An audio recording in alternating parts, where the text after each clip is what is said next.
On rivalry weekend in the South, passions and allegiances run deep. And in one state, there are two differing states of mind. It's clean, old-fashioned hate. The Dogs and the Yellow Jackets. A win over Georgia means there's no doubt about who is the best team in the state. Georgia wins tonight, I can rub it into my neighbors Theo and Nathan. Despite our unfortunate season, this win will make Georgia Tech's season. This will save our season. This will save our coach's job. Well, it would make my dad shut up. A win over Georgia Tech means a party tonight. Woo! Go Dogs! Yeah!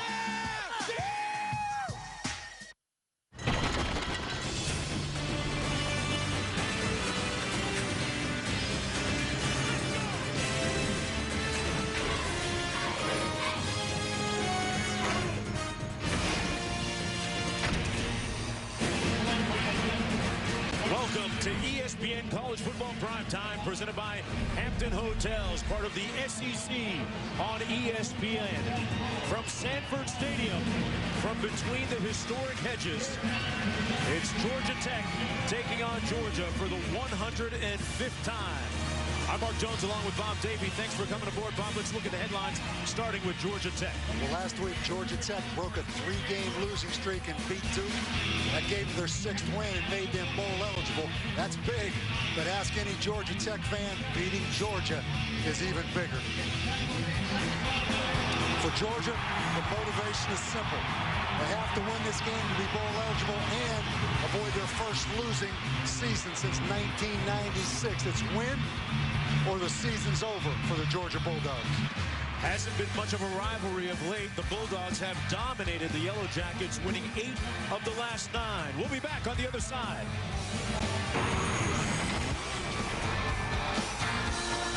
Hi, I'm Reese Davis. This year, there's a new award for supremacy in college sports as schools, student athletes, and fans join the quest for ultimate bragging rights. The Capital One Cup will be awarded to the best Division I men's and women's athletics programs for their on-field performance throughout the year. Schools will earn points based on their team's finishes in NCAA Division I championships and final official coaches polls. The journey for the Capital One Cup begins this fall. To learn more, go to CapitalOneCup.com.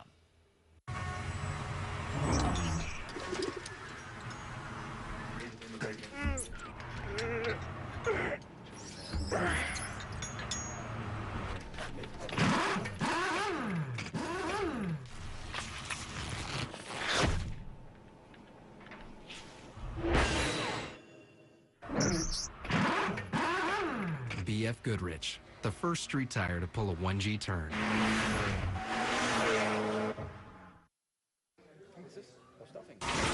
ESPN's College Football Primetime, brought to you by the Capital One Cup. To learn more, go to CapitalOneCup.com.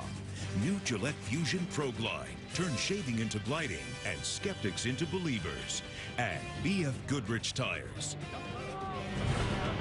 Look at our ESPN2 Primetime crew breaking bread together as part of our post-Thanksgiving celebration. And we are now between the historic hedges here at Sanford Stadium a few moments before kickoff. And if you are still emerging from your turkey-induced sleep, there's been a lot going on, Bob Davie, over the last couple of days in college football. A great time during rivalry week. What about this game? A couple of teams with underwhelming seasons so far, but a unique opportunity tonight, right? I mean, forget the fact that Georgia Tech is 6-5. Forget the fact that Georgia's 5-6. I mean, the great thing about a rivalry game, don't worry about the motivation. Don't worry about the intensity. You know, Georgia Tech plays in the ACC, but ask any Georgia Tech fan, this game tonight against an SEC school, Georgia, is much bigger. For Georgia, it's simple. It's all about pride. Win this game, go to a bowl game. They haven't had a losing season, Mark, since 1996. They don't want to be part of that if you're a Georgia player or coach. They come into this game red hot. They've won 4 out of their last 6. And speaking of hot, temperatures on the field are running a little hotter than usual. This was the same pregame. A lot of jaw-jacking and gum bumping going on down to the field as they wanted to engage in some of the play a little bit before the official whistle started. Cooler heads ultimately prevailing.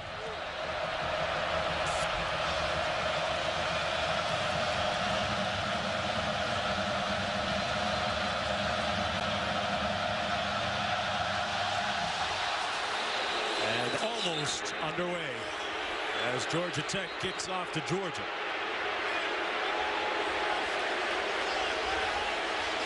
Some kind of irony going on there. I'm not quite sure what it is.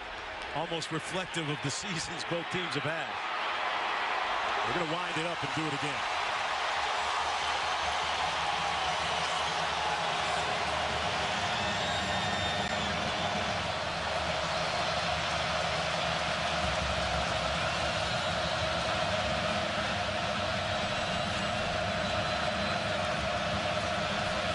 Scott Blair kicking off for the Yellow Jackets.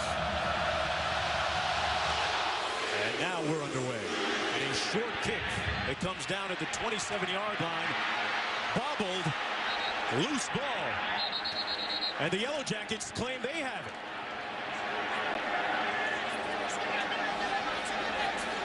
Sean Chappis, the fullback, was the first one that had a handle on it. And it's Georgia Tech football.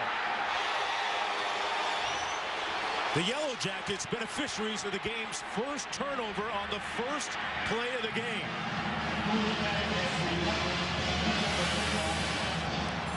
Well, Sean Chappis, the fullback, did not just attack that football, let it hit the ground.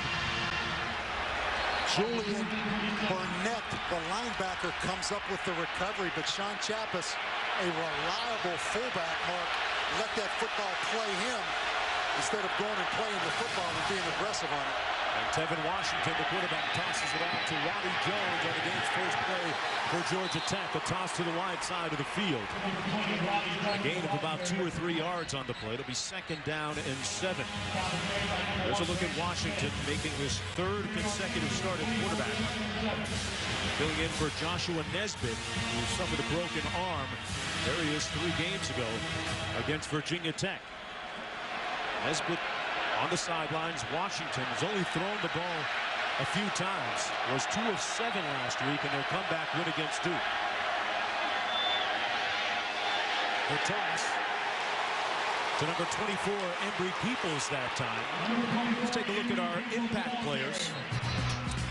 Well, when you run the triple option, the first thing you have to stop defensively is the fullback, Anthony Allen. He has really come on late in the season. He had 34 carries against Duke. This guy right here, Stephen Hill, he may only catch 1 pass or 2 passes all night. Last week he had 1 catch for 79 yards against Duke. And Justin Houston, Mel Kiper's #1 outside linebacker in the upcoming NFL draft. Washington hands it off straight ahead to Anthony Allen, who was their battering ram last week against Duke. But he stopped up after a short gain of about 4 yards. It's going to be 4th and 2, 4th and short coming up. There's a look at Allen. Well, Georgia Tech has gone for it 34 times, the most in NCAA football on 4th down. A little extra down there at the bottom of the pile. This is a part of triple option football, Mark, going for it on 4th down.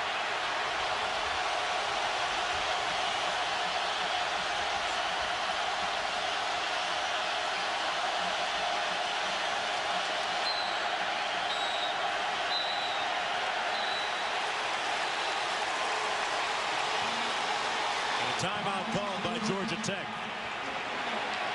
Paul Johnson going to talk it over. 4th and about 2 coming up on the other side.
Together, we'll make her holiday. That's why only Zales is the Diamond Store, where you'll get an extra 10% off store-wide now through Sunday. USA Prime Credit, tell Peggy your problem. Hey, Peggy, I got 5 dadgum charges here for Miss Priss's Cat Emporium. Dadgum? Now, Peggy, tell me, do I sound like a man who'd have 5 dadgum charges at a Miss Priss's Cat Emporium? You break up. Call back next week. I'm not too old to find you, son. Want better customer service? Switch to Discover. Ranked #1 in customer loyalty. It pays to Discover. ESPN is a brand new channel, Goal Line. Rod and I are going to be your remote control. You can keep it here. We're going to flip through to the most compelling action every Saturday. Come tomorrow, there'll be a new #1. This is Nirvana. Goal Line takes you around the country to see all the big moments in the drive to the national championship live. He'll take it to the house. For when it counts on Saturday, watch ESPN Goal Line. Saturdays noon to midnight. Available on Time Warner Cable, Verizon, Fios, and Bright House Networks. College football in high definition is presented by Vizio. This is the Dr. Pepper Rivalry Series, unrivaled competition. Welcome back, everyone, to Athens, Georgia. Mark Jones along with Bob Davie, Georgia Tech on its opening drive of the game after recovering the fumble on the kickoff. Looking at 4th down and about 2 to go, an early, potentially defining point in the game. On the toss into the boundary, and they're stopped short. Morley Smith stolen by Darrell Gamble.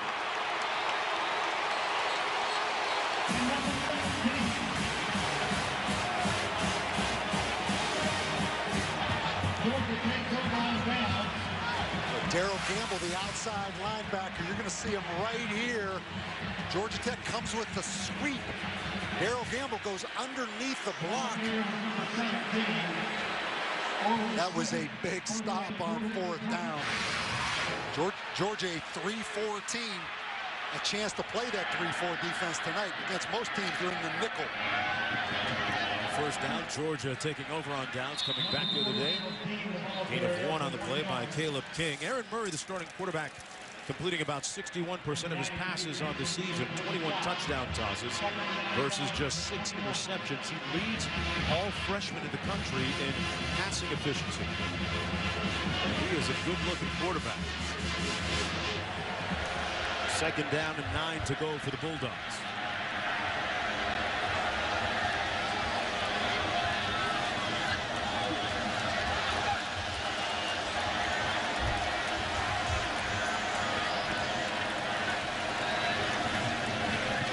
Play action by Murray. Murray going to be brought down just across the 20. At the 21-yard line, no gain. It'll be 3rd and 9. Let's look at our impact players, Bob. Well, for Georgia, it's obvious who the impact player is. Wide receiver A.J. Green. He helps the running game, maybe even more than the passing game, because if you commit the safeties to the run, he will kill you with play action. Sean Chaffetz, he won't have great stats. He's already 0 for 1 on that muffed kickoff returned opportunity, but he's like an extra offensive lineman at fullback.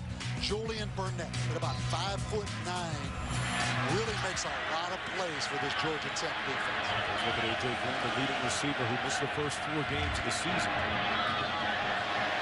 Murray under a little bit of duress and sacked right at the line of scrimmage. So Georgia Tech defensively comes up with a good sequence. It's 4th down and they force a punting situation.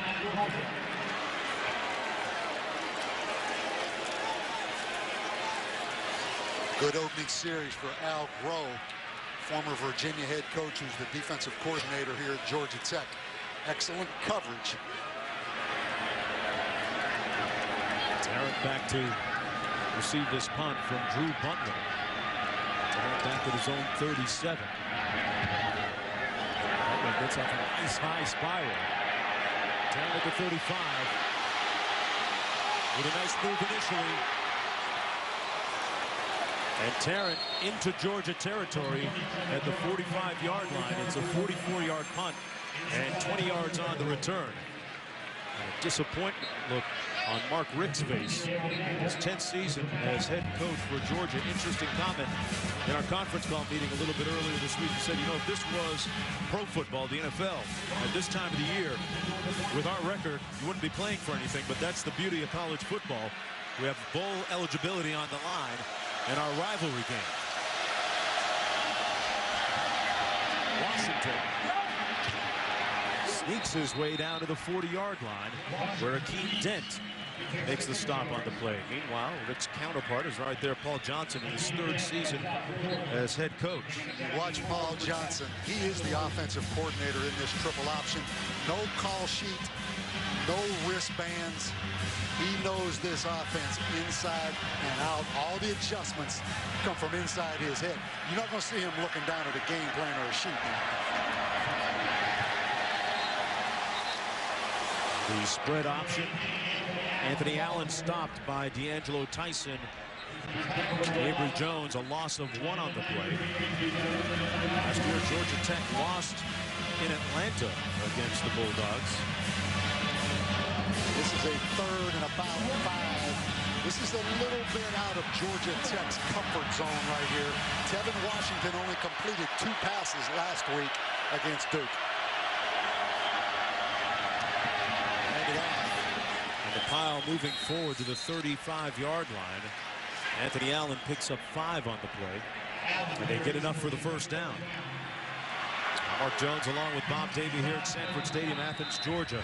The Bulldogs playing for bowl eligibility. Georgia Tech already bowl eligible at 6-5. Georgia Tech is going to be going to its 15th consecutive bowl game. And Georgia trying to keep its 14-game bowl streak alive as well. On the toss, Peoples. Embry Peoples with another nice gain. Makes it close to the 15-yard line. Rambo making the stop for Georgia. A gain of 19 on the play. What Paul Johnson does right now, he's just feeling out how you're going to play the option. He knows now that they're going to put that safety on the pitch. And watch what he does. He's going to come down there with the wide receiver and crack the guy that has primary support. Run it again up the middle. So you're talking about the fact that he's constantly tweaking depending on the defense's reactions? Yeah, a lot of teams script their first couple series of the game. Basically, Paul Johnson right now, he doesn't know all week how you're going to play it. Because every time, he's not seen Georgia on any tape against triple option. Todd Grantham's an NFL coach. As this first series or second series progresses, he's figuring out who's responsible for what. And then he's going to start testing it. 2nd and 7. Toss it in a nice gain. Down to the 3-yard line. The ball came loose. Fumble by Smith. And Georgia recovers the ball. Bakari Rambo just put his helmet on that football and stripped it out. Brandon Boykin, the corner, comes up with the recovery. So each team with a turnover here early in the game. You're going to see it again. Paul Johnson attacking the perimeter. Has a good-looking play right there. Bakari Rambo just rips it out.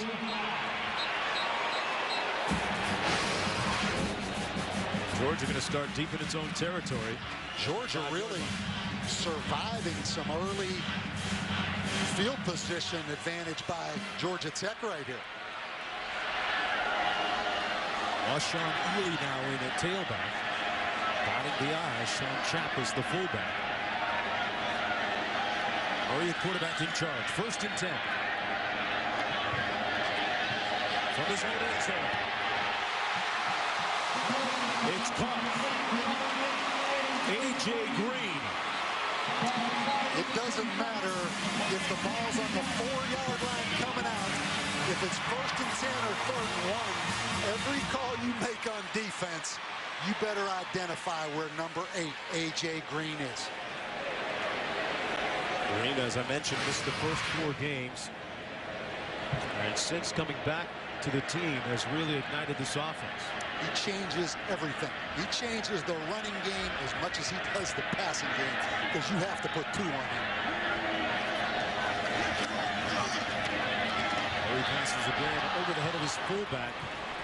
Sean Chappis, second and 10. There's been a totally different Georgia team with and without A.J. Green. You watch this Georgia football team. The first quarter against Auburn. Unstoppable. Unstoppable. They just have not been consistent. Aaron Murray, even though he's made a lot of progress, he is still a freshman quarterback. But with A.J. Green back, it changes every defensive call. Ely in the backfield. Little receiver screen. Oh, what a move! A.J. Green stopped on a dime and didn't leave any change for the DB, Mario Butler, who got shook. A 7-yard gain. Or open field tackling for corners.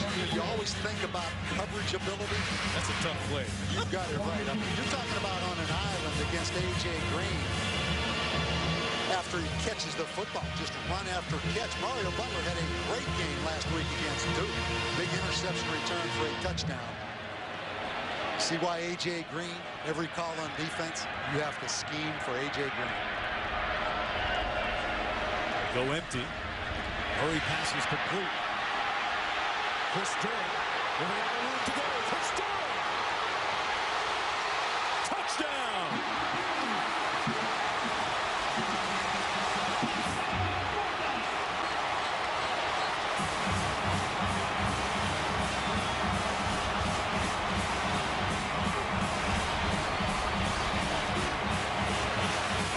Jailbreak screen. Watch big number 71 right here at 330 pounds down the field. Anytime in college football that ball is thrown behind the line of scrimmage, you're allowed to have linemen downfield blocking. That is jailbreak screen run to its finest right there. Chris Durham. The second leading receiver on the team takes it 66 yards for the score, and that's a career long.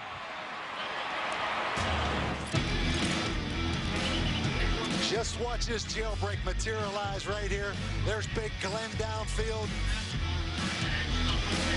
Senior Chris Durham. Great start to his senior night. After all these years, I'm going to get to kick the...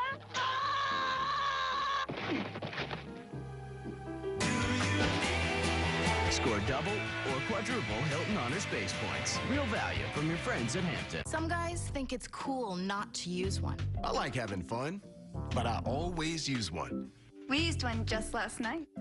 It was awesome. Knowing you're safe makes it even more pleasurable. Hey, the guys on my team, we'll share the same one for like a month at a time. If you care about me, you're gonna use one. Want to go home with me tonight?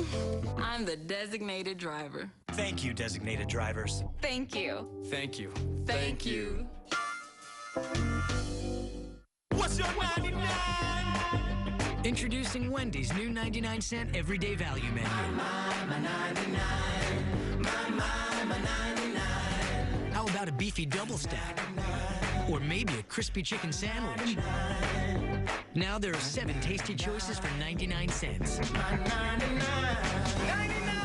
My 99. How much? 99. Real choices, real value, every day. You know it's real. AT&T introduces a new Windows Phone with an irresistible full keep. Oh, too much? A phone that gets you to the stuff you love faster, only from AT&T. Rethink possible. It's a new world. It's a new way. Make a fresh start. It's a new day. It's a new life. It's a fresh start. You've a good sense. You've a kind heart.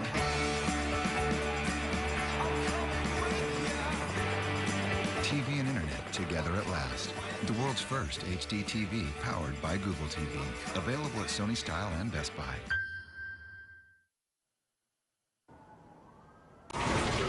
ESPN's College Football Primetime is presented by Hampton Hotels. At Hampton, we love having you here. And in part by Budweiser. Want to go home with me tonight? I'm the designated driver. Budweiser, responsibility matters. Welcome back to Athens, the Liverpool of the South, as some of the locals like to affectionately refer to it too. Music industry big down here, and some good music down on the field by the Bulldogs a few minutes ago. Scoring that 66-yard touchdown, Bob. It was real close. It's a game of inches. That ball's on the 34-yard line when that ball snapped. Now keep in mind, Chris Durham has to catch that ball behind the line of scrimmage because the linemen are downfield. Now when he catches that right there, they're always going to give the offense the advantage on that call. He might have caught it right on the 33. The NFL had that rule where you could block downfield if the ball was thrown beyond the line of scrimmage. They would throw for 300 yards a game in screens. Peoples on the return. Bostic actually, as we have a flag down on the field at the 13-yard line, and now more flags being thrown.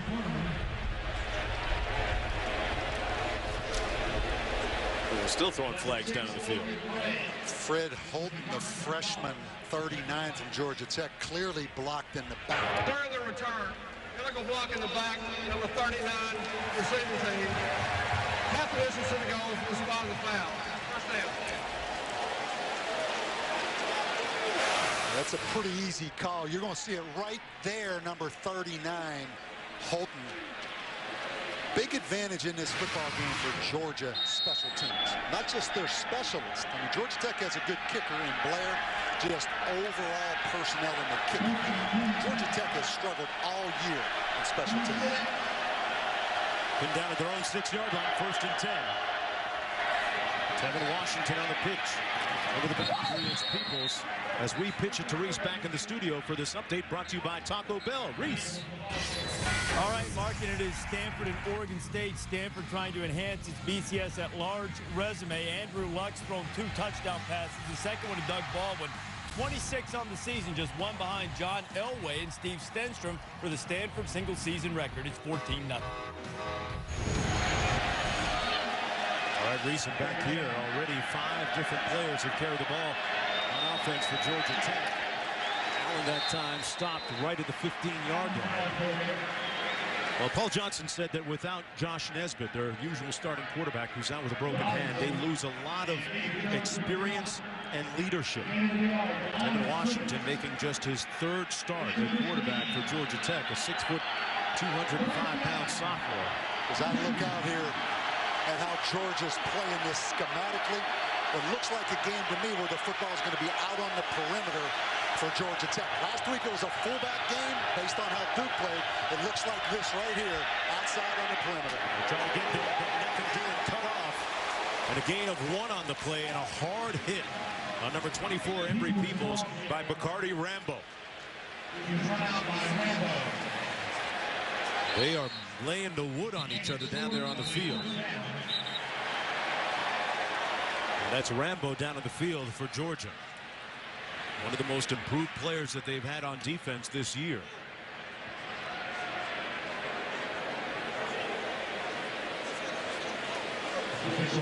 Take a look at how Nesbitt was hurt several weeks ago in that game against Virginia Tech. He is everything about that offense. It actually happened on an interception. He tries to make the tackle right there, sticks his right arm out. And that's where the break occurred. It's amazing that with all the hits a quarterback takes in the triple option, you know, you're prepared to take those hits, though, in the option. And they protect themselves, and then it happens on something like that, trying to make the tackle. Would you ever tell your quarterback not to use his right arm on a tackle if he throws a pick? No. Even if you did tell him, Mark, you know, just instinctively when you're going out there to make a tackle, you're going to do it however you need to do it. Interesting right here, Scott Blair, Georgia Tech's kicker, is also their punter because they've had 2 punters get hurt. So he really was the 3rd punter. Now he's forced to not only kick but also punt. Logan Gray back deep for the Bulldogs. A good punt by Blair. Gray calls for the fair catch at his own 42-yard line. The Bulldogs going to have good starting field position after that 42-yard punt. Little holiday field down on College Ave in downtown Athens. Back after this. Join Boomer and the gang for Sunday NFL Countdown, 11 a.m. on ESPN. Snatching stuff, taking... Oh, what is going on in here? It's okay, relax. Watch this. Like a good neighbor, State Farm is there. Hey, Dave. Wow. Is that your agent? It's the jingle. Try it. No. Like a good neighbor. Just say it. State Farm is there. With the sandwich. Oh, yeah. And the girl from 4E? Oh, and can I get a hot tub? Nice. Find out what else State Farm agents can do for you at yagent.com. Hey, fellas, what's going on? We're just doing a test to see what generates more force. Dwight here, or a professional rodeo bull. We don't want to be that tackling dummy. In the drive to the championship, nothing changed this week, but it sure will next week. There are no changes between #1 Oregon and #2 Auburn.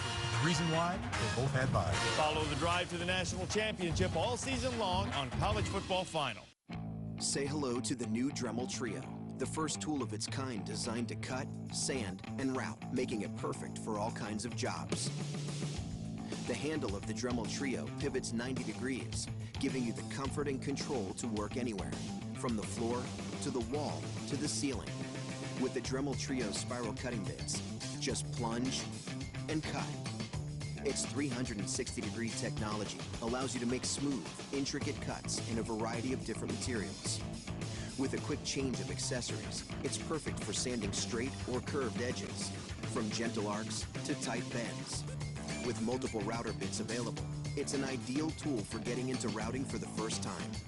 Check out the Dremel Trio and its ever-growing range of accessories and attachments wherever power tools are sold. Or visit Dremel.com for a free Dremel Projects DVD. Cut, sand, route with the Dremel Trio. Every Sunday, the BCS Countdown Show reveals the exclusive BCS rankings. Be the first to know who's in the driver's seat and who's poised to be this year's BCS Buster. Race is setting up for a great finish. The BCS Countdown Show, tomorrow at 8:15 on ESPN. Welcome back, everyone, to Athens, Georgia. Now time for our rivalry recap, brought to you by Dr. Pepper.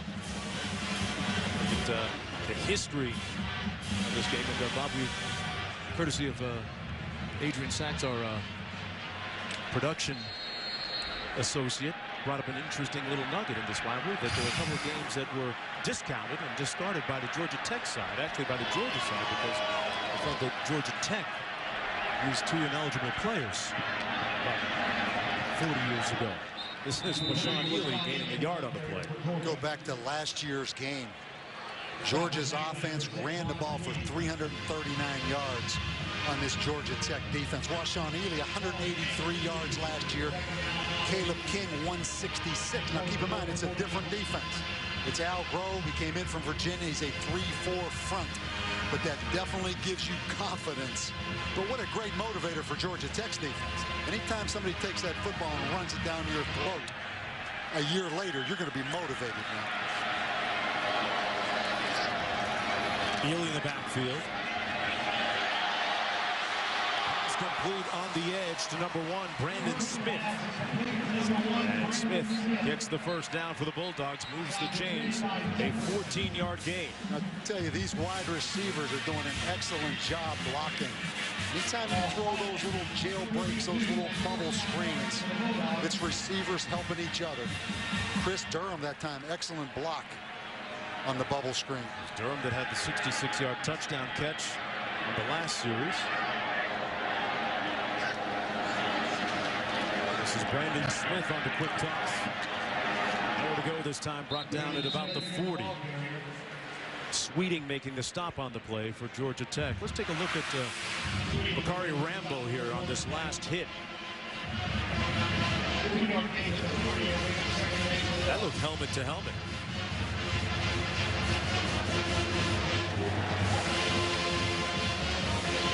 Yeah, he's out on his feet.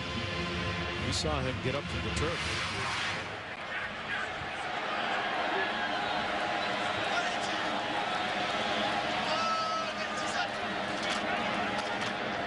He completes it.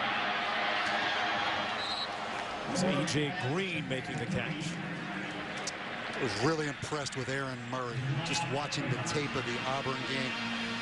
The number one thing I like about Aaron Murray, he is tough. He stood in there against Auburn. He took a lot of hits in that game.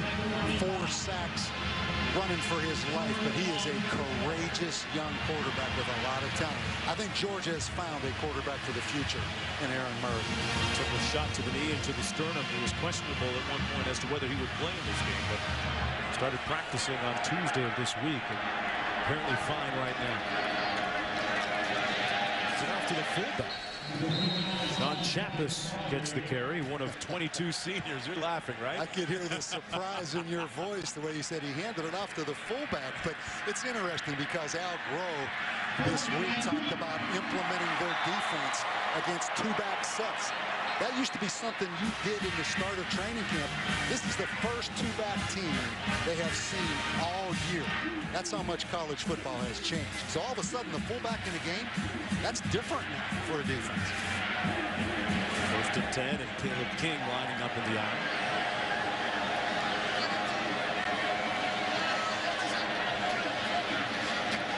On the play action, Murray under duress here. Just got it away. Touchdown, Charles.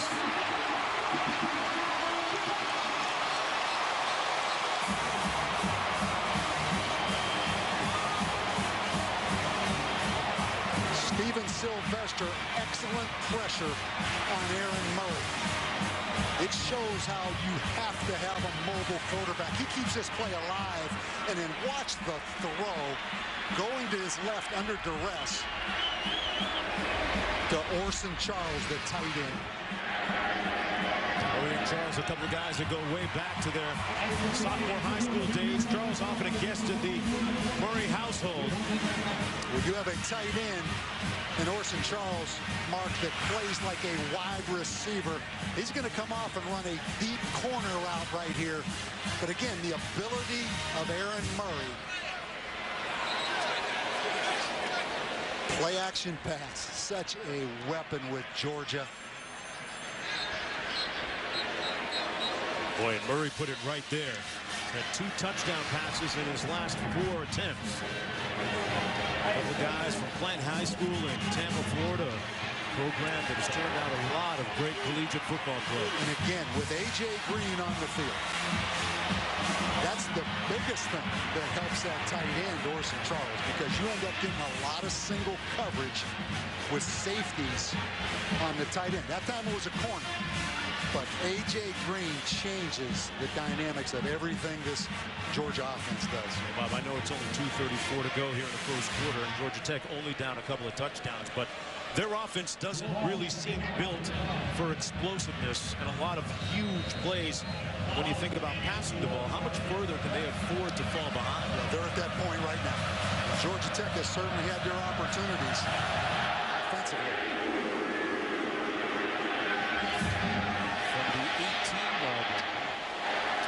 It's Boston. Right now, we're going to check in with Reese with a SportsCenter Right Now presented by Discover. All right, Mark, and here you go. A couple of things to get you up to date on. Maryland beats NC State 38-31. That means Florida State wins the ACC Atlantic with an assist from the Terps. They'll face Virginia Tech in the ACC championship game. And Arkansas enhanced its hopes of being a BCS at-large team by knocking off LSU 31-23. Mallett threw for 300-plus in 3 scores. All right, Reese back here. Washington with a toss to Roddy Jones, and Jones picks up enough for the first down.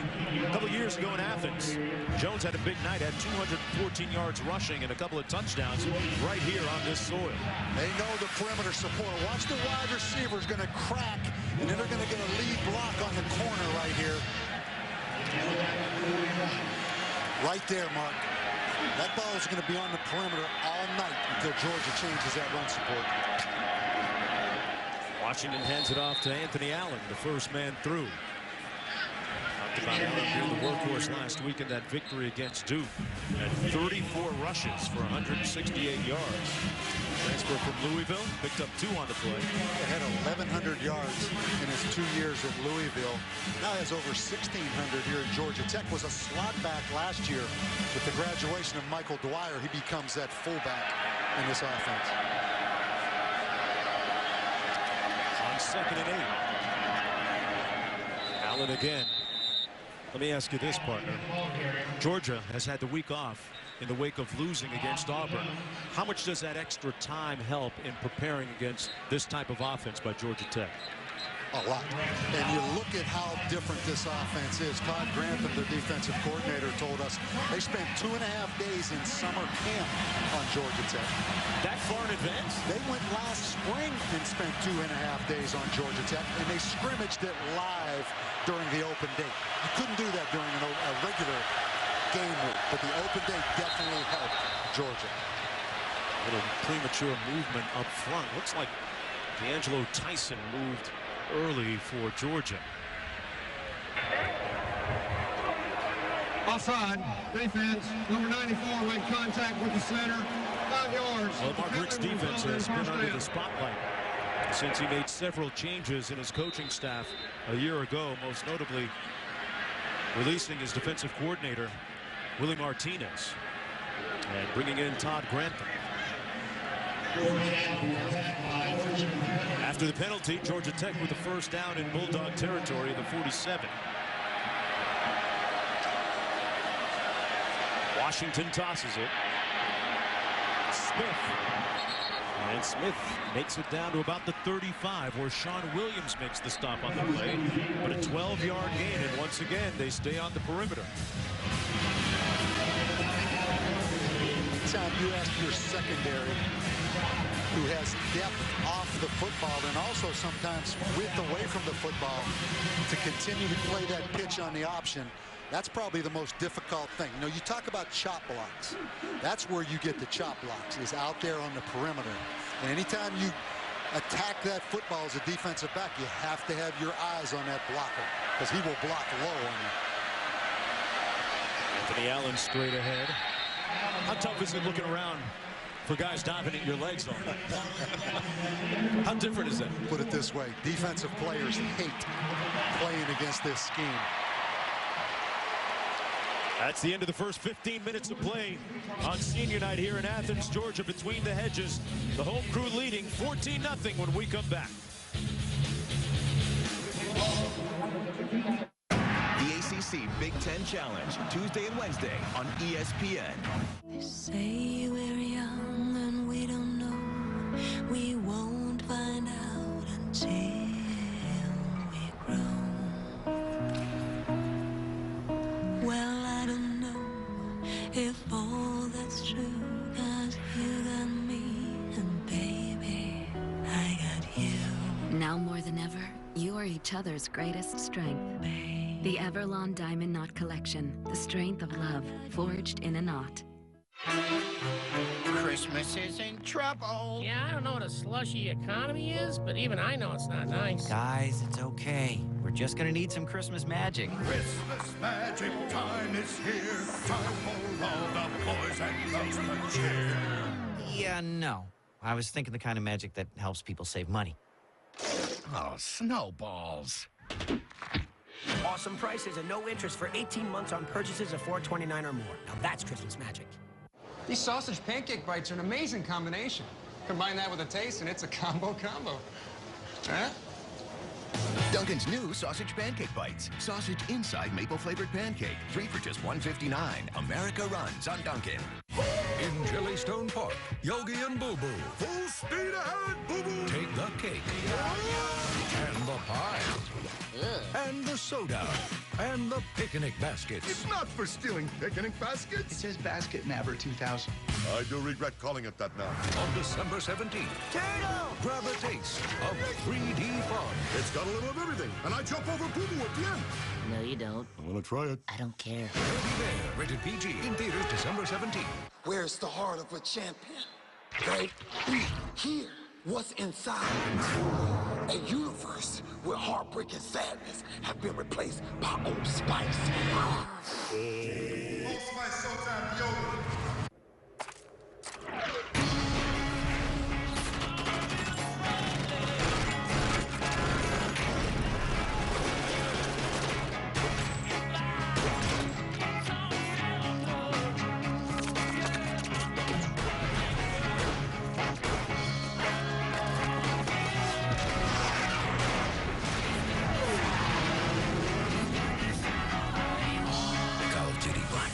Rated M for mature. 105th meeting between Georgia and Georgia Tech, and you never know who's going to show up on the sidelines, Bob Davey. That's Samuel Jackson of Pulp Fiction fame. And I remember him, my favorite role of his, he played Gator in Do the Right Thing. I tell you, the rivalries bring out some luminaries, huh?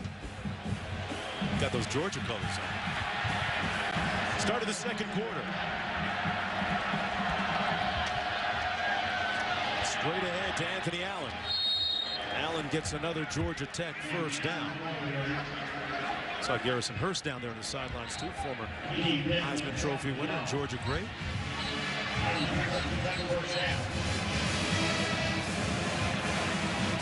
9-yard gain by Anthony Allen.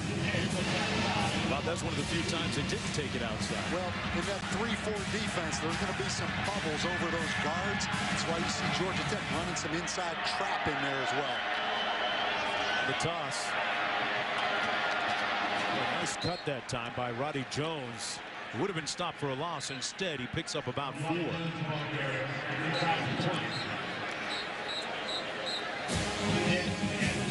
Jones with 19 yards so far on the ball game. And let's take a look at how Georgia Tech is doing in the red zone, brought to you by Verizon. That's normally an area where these triple option teams are so successful, is inside that red zone. It certainly hurt them tonight. Straight ahead, Anthony Allen keeps those legs churning. Got down to the 6. Looked like the ball might have come loose. Georgia Tech has run 21 plays in the ball game. Every single one of them has been a run. Allen recovered his own fumble. Anytime you play that 3-4, Mark, look at these two bubbles right there. So that's the first thing you're going to look at, is just handing that ball to that fullback right in there, because there are some creases in there. You know, Bakari Rambo, that's his second forced fumble tonight.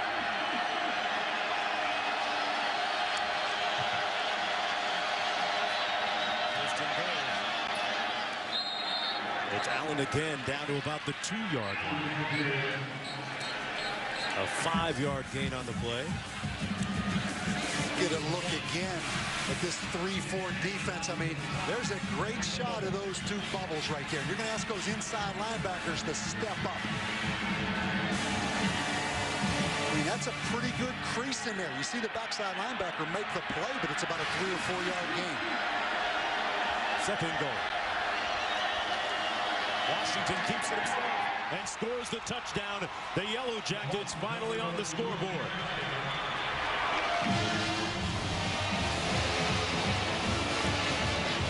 His third rushing touchdown of the season. Well, that's your favorite play, Mark Jones, that quarterback duck play, where you fake it to the fullback and then follow that slot up into that bubble right there. A game of adjustments. Paul Johnson right now feels pretty comfortable with how Todd Grantham is lining up strategically against this triple option. Just underway here in the second quarter, and Georgia Tech down 14-7. A 10-play, 71-yard drive using up 4:30 on the clock, and the Yellow Jackets are back in it.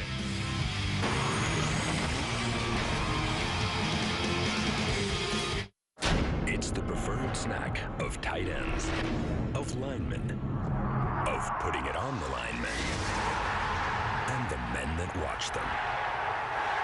Be a pro snacker with a handful of heart-healthy California almonds. I'm a satellite dish. The only reason you got me was for football. But for today's game, I'm a little fuzzy. So you tried to fix me. you just made me loose. Newsflash. If you have cut rate insurance, you might not be covered for this. So get Allstate and protect your house and car from mayhem like me. Dollar for dollar, nobody protects you from mayhem like Allstate. Lately, there's been a lot of talk about fuel efficiency, hybrids, and plug-in vehicles. And we've got cars like that, even trucks. But we can do more. Starting today, when you buy a Chevrolet, we'll invest in renewable energy efficiency, and tree planting programs across America, reducing carbon emissions by up to 8 million metric tons over the next few years. In just one more way we can proudly say, Chevy runs deep. Why is it that supposedly simple projects aren't? Like this basketball hoop. Following these instructions would require 3 standard and 2 metric wrenches, or just 1 multi-drive. The heads of the multi-drive rotate, giving you 8 sockets on 1 wrench, each innovatively designed to work on hex bolts, square bolts, and high-precision bolts, even if they're rounded or damaged. You don't have to worry about if it's metric or not. It's all in one convenient place. 7 simple toys, bikes, scooters. It's pretty common these days to run into unusual bolts, like a star or a spline. Multi-drive works on both of these, so you don't have to stop, even when you run into a bolt you didn't expect. Buy your Cobalt multi-drive today for just $24.97 and use this 1 wrench for standard and metric sizes. Buy today and you'll also get a driver adapter, 12 driver bits, and a magnetic LED flashlight insert. Order right now, online or by phone, and you'll get 50 more driver bits absolutely free. With Cobalt multi-drive, you're ready for anything, at home or on the go. Exclusively at Lowe's. All right, let's take a look back with our Chick-fil-A drive recap. Some impressive play here by Georgia. Precise, Bob Davey. A lot of quick passing game, getting the football out on the perimeter. See any particular trend in what they're doing? I really don't, other than this is how Georgia started out against Auburn. On fire in the first quarter. Georgia's been unable to close games to sustain the kind of momentum they have right now. It'll be interesting to see with this football game if they can change their identity a little bit and play all 4 quarters the way they played the first quarter. Let's see right here if Scott Blair goes with that pooch kick that caused the turnover to open the football game. Still trying to determine whether he did it by design. Does it again, so we'll say that he did it by design on the first one, and a fair catch called at the 30-yard line. Let's check in with Reese back in the studio. All right, Mark, get you up to date on Bedlam. It's going on ABC, Oklahoma and Oklahoma State. The Sooners strike first. A little trickery by giving it to the fullback, Trey Millard, and he went in to score. Sooners up 7-0. If they win, Big 12 South will revert to the BCS standings that would likely favor Oklahoma with representative in the title game. On ESPNU, Egg Bowl at halftime. Bulldogs at Dan Mullen up 21-9 on Ole Miss. Boy, what a great year Mississippi State has had. He had a good bowl game. Caleb King in the backfield on 1st and 10. Murray completes it to A.J. Green. And Green trying to work some of his magic. Makes it out to the 41-yard line. Well, we're at the bottom of the hour. Here's what's happening now. The trend in this series has been all Georgia. They've won 8 of the last 9, but the road team has won the last 3 times. Coming up ahead on Davy Jones' Locker, we'll talk about quarterbacks and what a year some prominent ones have had and the impact they've had in college football. And coming up later, in-state recruiting wars in Georgia, this fertile ground of players. Murray, meanwhile, now 7 of 8 passing the ball and a flag on the play. And it brings up a good time to... Ball start, number 7, 5 yards. Still first down.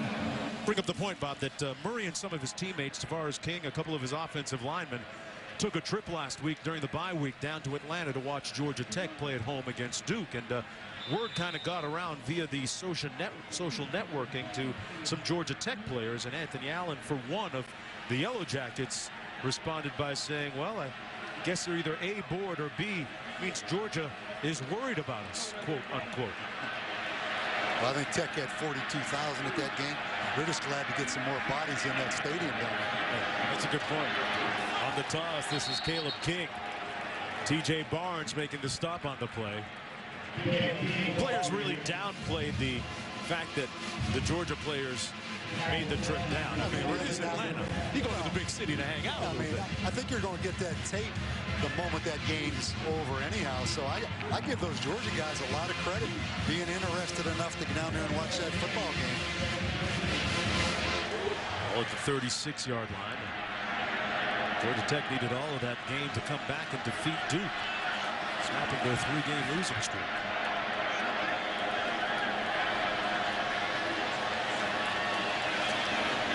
Murray with more play action. Contact. Incomplete. There's a flag thrown. Mario Butler says it's his football. A.J. Green and Mario Butler matched up. That's a great matchup.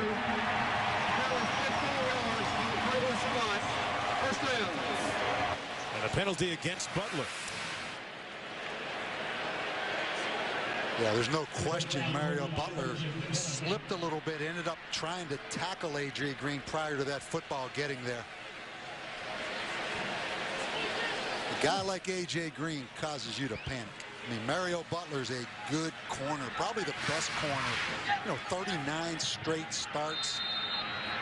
Most savvy of any DB Georgia Tech has, but that's what you call getting someone out of their comfort zone. When number 8 trots out there, it's hard to stay with those techniques and those mechanics you're taught. There's always a little bit of panic. 1st and 10 after the penalty. Play action again.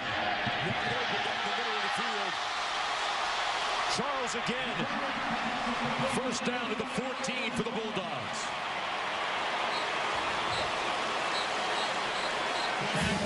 A 35-yard gain. I want you to watch 2 things here in the freeze. You're going to see the tight end down the middle of the field right here, wide open. Again, so much focus on A.J. Green. That really is like having another wide receiver on the field for Georgia. A lot of great chemistry between Charles and Murray. A couple of guys that go back to high school. They consider the Murray family does. Charles part of the family. Handoff this time off the right side. That's Caleb King. And he's stopped up by Jason Peters. Well, this Georgia Tech defense, you know the problem that they have. They don't have, and probably no one has, just a lockdown corner good enough to line up on A.J. Green. Florida did a good job. Florida held A.J. Green to 4 catches. So if you're going to make the football go to someone else other than A.J. Green, you have to put 2 people on it. Because you don't have one guy that can keep it from going from him to him. So it becomes a numbers deficiency to stop the other 10 players if you're going to put 2 on A.J. Green. See what he does here on 2nd and 8. You see the attention he's getting right there at the top of the screen. There's Caleb King stopped up. Outgrows the defensive coordinator for Georgia Tech. 1st year on the job, the former head coach at Virginia. He of the NFL lineage as well. Bob, you talked about the adjustment having to go from pro where you see more conventional things to college now, right? Yeah, now he was at Virginia all those years. He saw just about everything at Virginia. He did a tremendous job at Virginia. They played Larry Fitzgerald from Pittsburgh in a bowl game and held him to 3 catches for 45 yards. I saw him do a great job against Texas Tech and Mike Leach. It's a little bit different when you don't have a month to prepare for it, though, like a bowl game. On 3rd and 8. Complete. Durham, 1st and goal. At the 3-yard line. Oh, it depends on the spot. Hold on. We'll see what kind of spot he gets. Well, that was a great job by Chris Durham of coming back to that football. Now, he may have came back to the football a little bit. It kept him from getting the 1st down, but that was a great job of adjusting to that football. Official timeout to measure the game. It appears as if initially he had the 1st down. See our line there. Remember, it's just an approximation, but a pretty close one. They're that much short. 4th down. They're going to go for it. Murray's still on the field. Well, Chris Durham missed 09 with a labrum injury. You see him working on that shoulder a little bit over there. Took a big hit against Florida. Georgia 5-9 on fourth down conversions this year.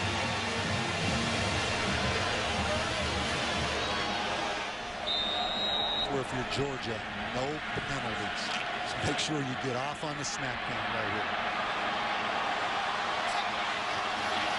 He keeps it himself. Let's see where they spot the ball.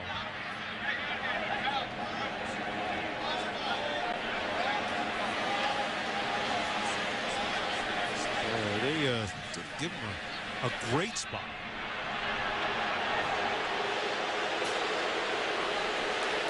But Murray able to decipher that Georgia Tech defense. He's watched enough film. Actually, during our conference call this week, for the second time, we're told he was in Coach Mike Bobo's office watching video at the time of our call. That's about as close as it gets. Big stop. Didn't make it. Georgia Tech's defense responds with a stop on fourth down. And back to your point of talking about what kind of score deficiency can Georgia Tech in this offense deal with. All of a sudden, it's only a 7-point game, and that is key when you run the triple option.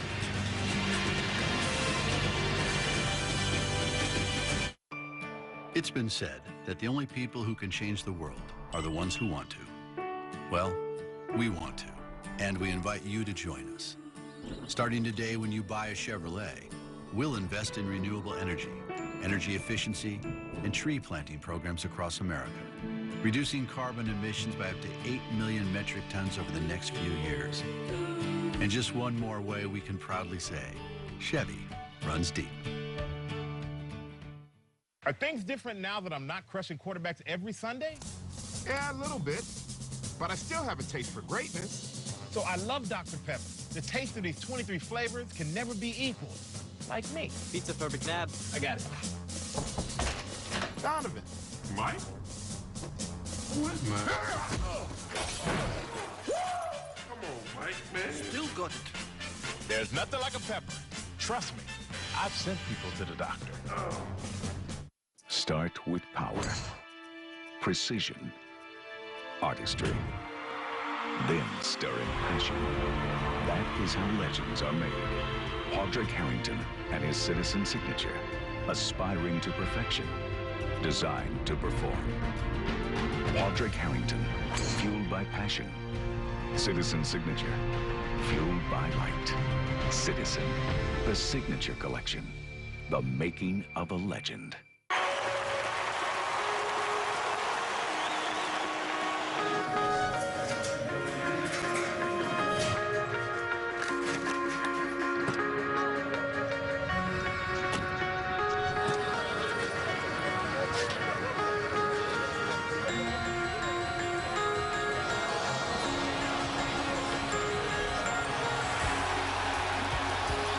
AT&T, the nation's fastest mobile broadband network, period. ESPN's College Football Primetime, brought to you by Chevrolet. Every model is backed by a 100,000-mile, 5-year powertrain limited warranty. And Dr. Pepper, there's nothing like a pepper. Welcome back, everyone, to Athens, Georgia. And Georgia leading Georgia Tech 14-7. 8:42 to go here in the second quarter. All part of the SEC on ESPN. Under the lights for the 105th edition and chapter of this storied rivalry. The neighbors separated by about 110 miles.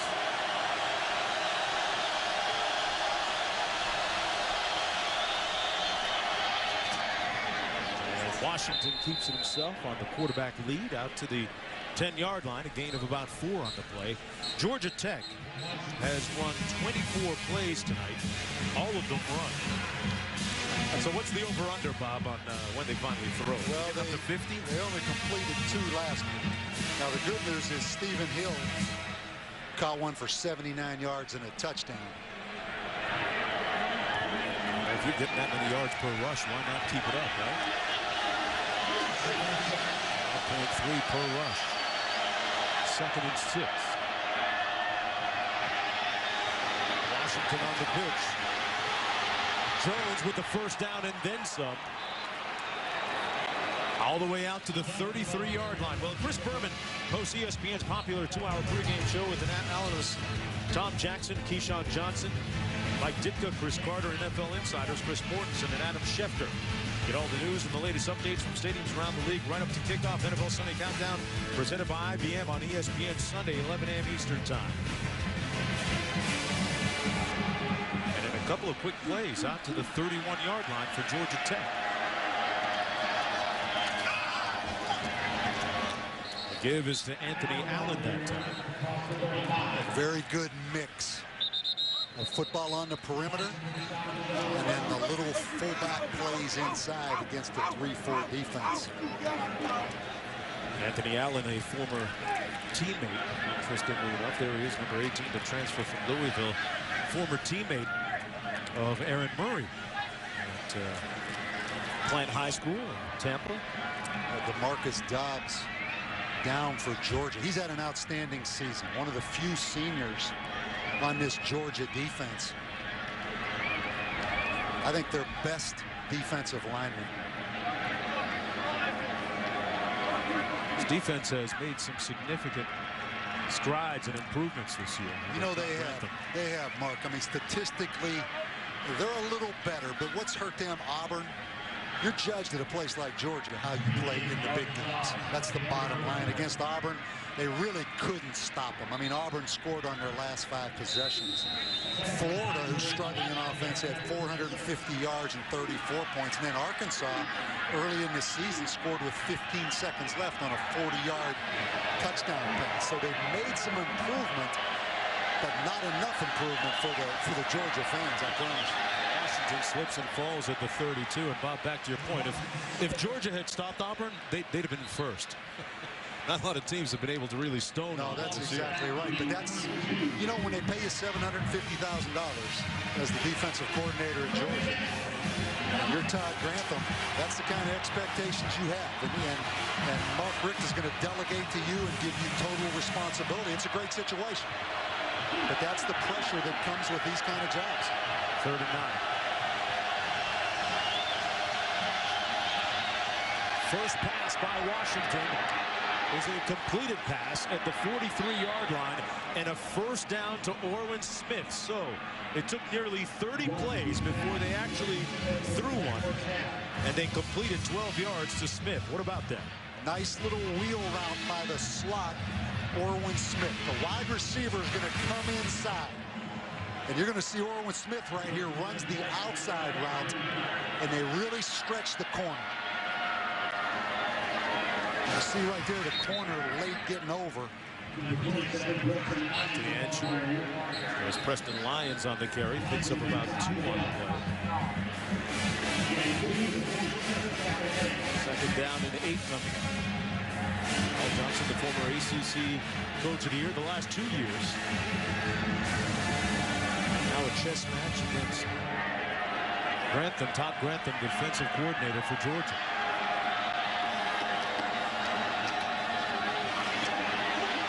They break one right between the tackles as Preston Lyons again. And a first down for Georgia Tech on the gain of 15.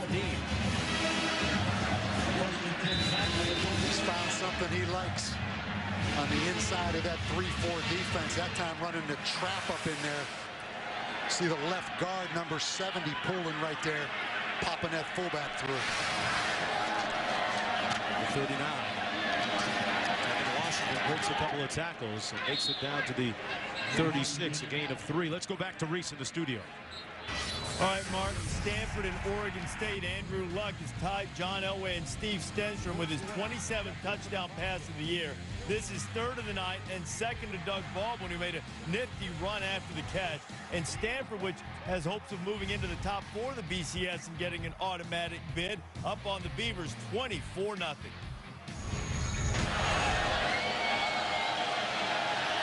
All right, Reese, and look at the distribution of runs versus passes for Georgia Tech. A huge discrepancy. That was Anthony Allen across the 30, close to another Georgia Tech first down.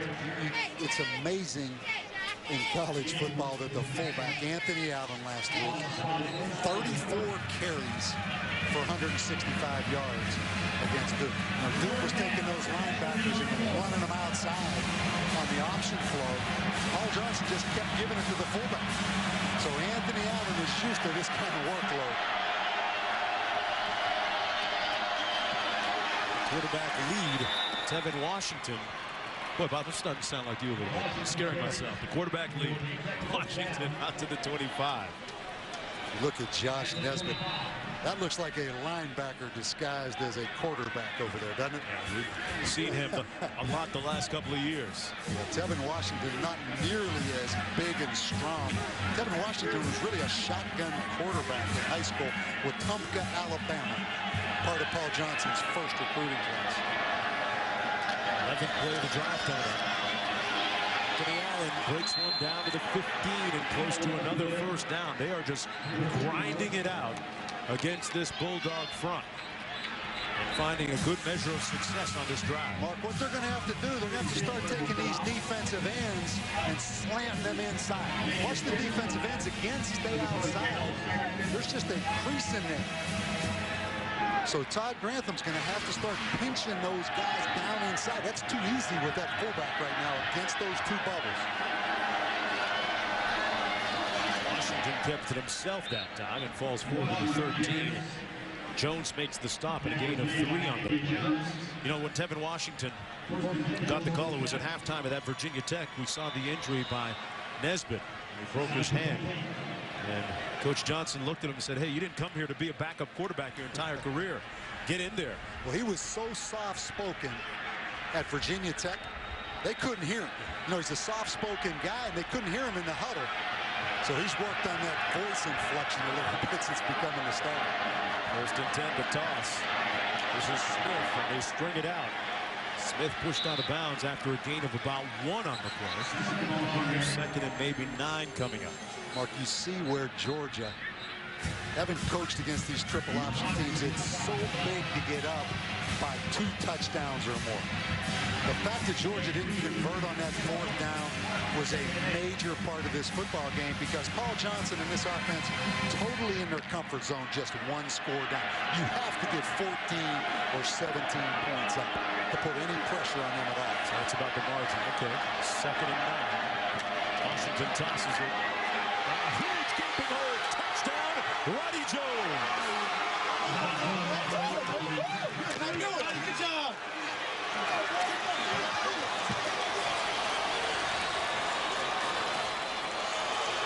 Roddy Jones with his 4th rushing touchdown of the season and the 11th of his career. And watch the fullback, Anthony Allen now, Mark. He becomes the lead blocker. Bang, right there. He gets the block on Brandon Boykin.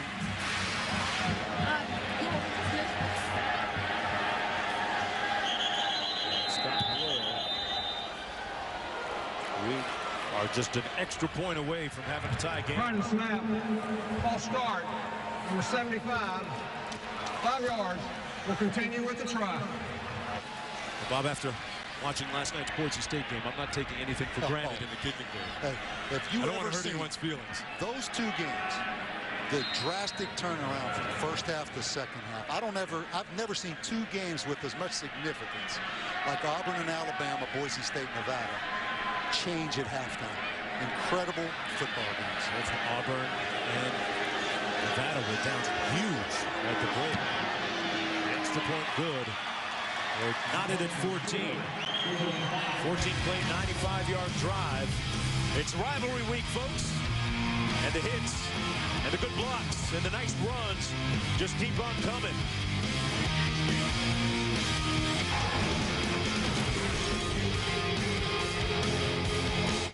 Start with power, precision, artistry, then stir in passion.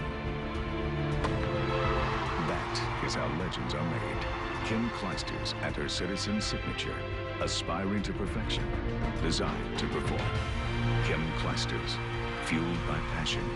Citizen Signature, fueled by light. Citizen, the Signature Collection, the making of a legend. All right, agents, what do we got? An older guy picked up a young girl at a local bait shop, wanted to impress her, so they went for a spin. Too much throttle coming out of a figure eight, lost control, ramped off a dock, ended up in a tulip poplar. Okay. I'd suggest adding a watercraft policy to their overall insurance plan. One that includes collision and passenger liability. Very good. Moving on. We are insurance. We are farmers. Bum, ba-dum, bum, bum, bum, bum. This isn't a country where plans made at 9 necessarily apply at 5. This is America, man. Home of the highway, last-minute detours, and spontaneous acts of freedom. We're wanderers, wayfarers, even nomads. So doesn't it just make sense that we build an electric car that goes far, really far?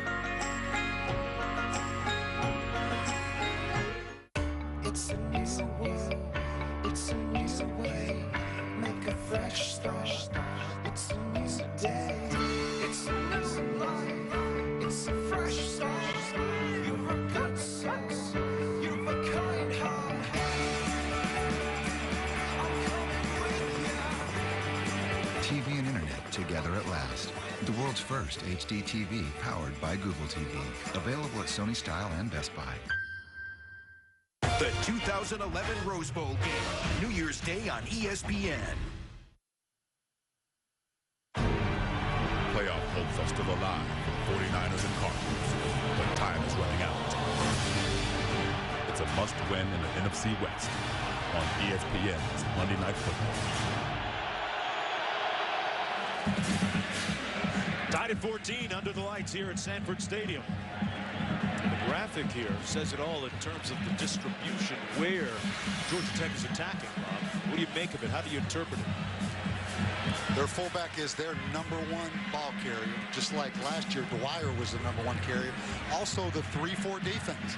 We've talked about it a lot tonight. That's where those bubbles are. But the great part about this offense on the last touchdown, the ball on the perimeter, and Anthony Allen is the lead blocker out on the corner. Scott Blair set to kick.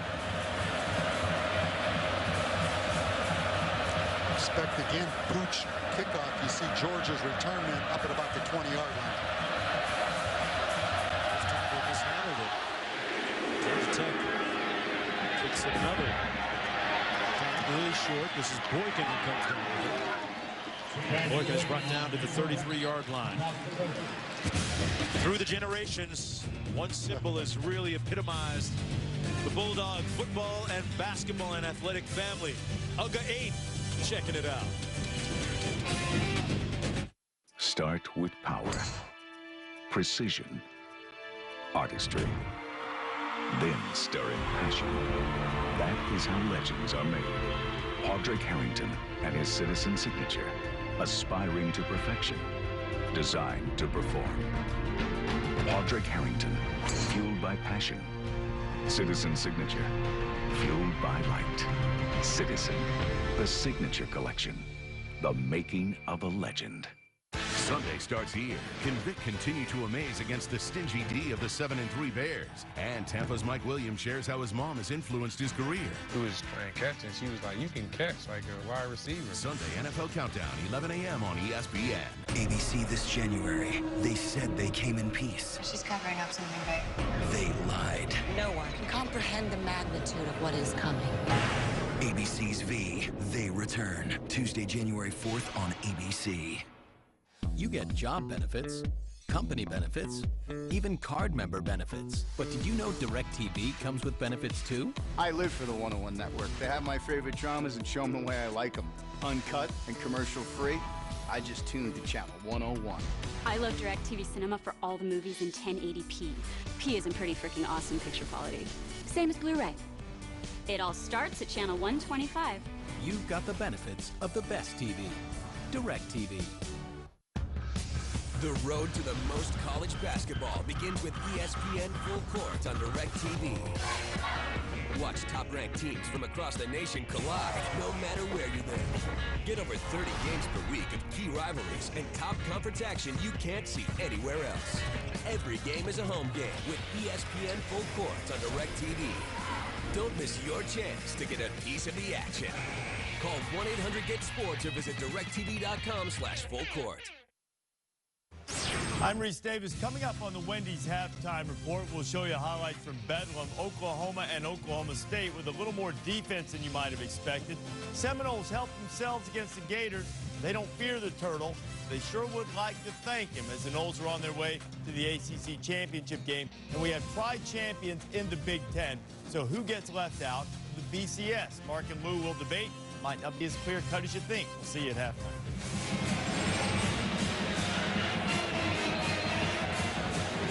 All right, Reese. Back here tied at 14, just under 2 minutes to go, and a couple of fans from down in Atlanta that made the trip up Interstate 85-75. Georgia 400 and Sea of Red. Aaron Murray is connected on his last 8 passes. First and 10 for the Bulldogs from their own 33.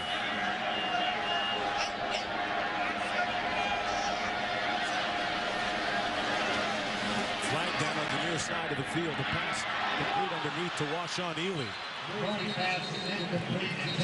Now it's dropped. Check that. A flag on the play. We're going to get a false start on Georgia. It's interesting with these rivalry games. You know, for Georgia Tech and their fans, they make no secret this is by far the biggest game. Had 5 men in the backfield. Now Georgia, on the other hand, they always play the thing of we have other bigger rivals or other rivals as big, like in Auburn, like in Florida. I saw that at Texas A&M. When I was at A&M and we played Texas, that was our biggest game without doubt.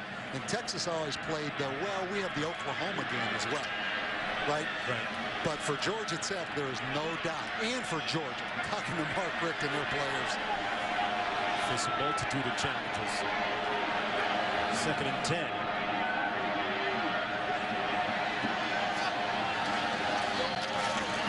The give is to Ely, who's still on his feet.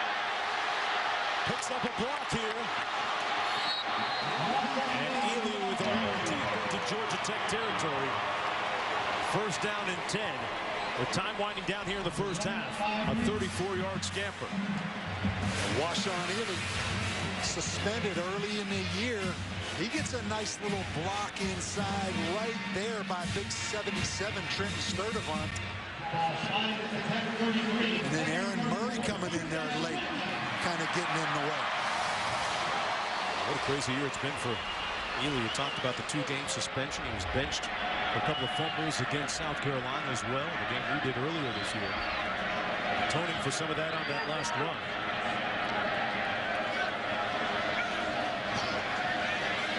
The action's been big for Murray. Doesn't slip a little time, but the ball falls incomplete. And no flags on the play. I'll show you how much attention A.J. Green gets. If we freeze it right there, you see right now the double team between Edwards and Rod Sweeting. That's what A.J. Green does. No question Aaron Murray wanted to go right there. Good under and over double team on A.J. Green. It's the leading receiver, and that's why. 2nd and 10.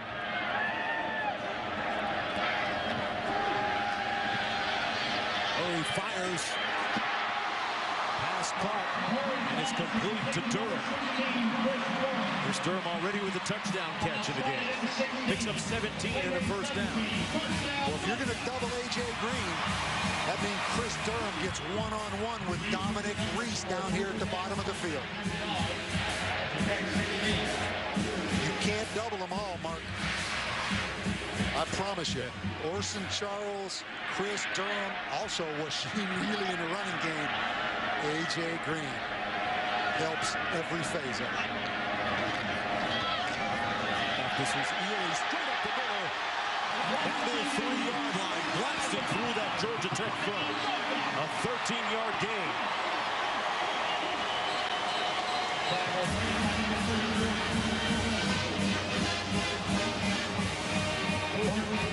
Bulldogs trying to become bowl eligible with a victory tonight against their rivals from Georgia Tech. a streak of 14 consecutive bowl appearances, trying to keep that streak alive.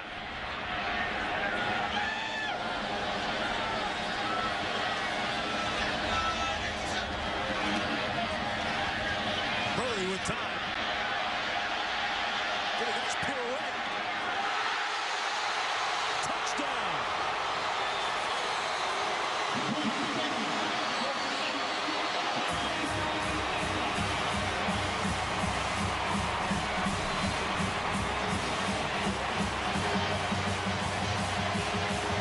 Higgins with the touchdown catch for the Bulldogs.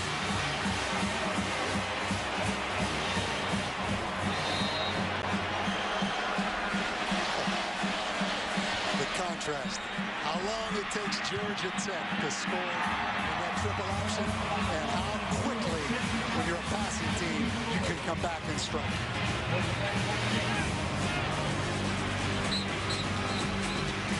At Cheez-It, we expect a lot from our cheese. What do you call a cheese that isn't yours? I don't know. Nacho cheese. See, because it's not your cheese, but I said nacho. La la la la la, can't hear you. La la la la, can't hear you. La la la la, can't hear you.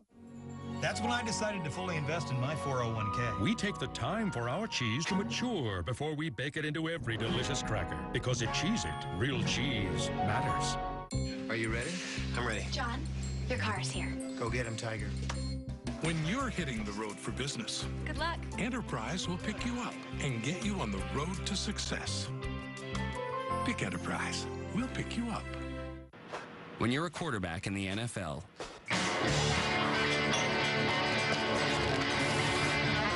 there are no sick days. Vicks DayQuil defeats 5 cold and flu symptoms.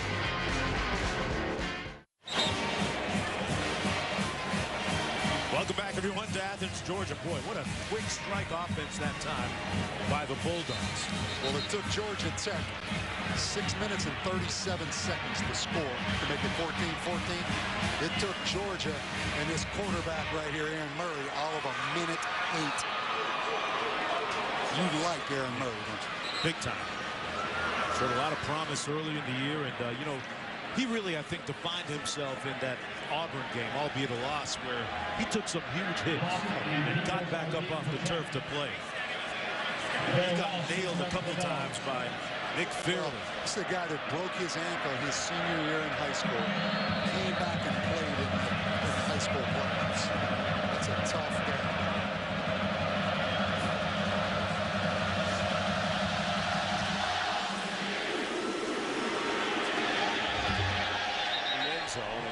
Bostic watches it bounce through the end zone. We talked about the toughness of Aaron Murray. Here's what it looked like against Auburn a couple weeks ago. Took a hit from Fairley there, a little bit low, and some debated maybe a little bit late. Well, he missed the last 5 plays in the game. But that's just one of the shots. He took numerous shots in that football game. Suffered a bruised sternum as well.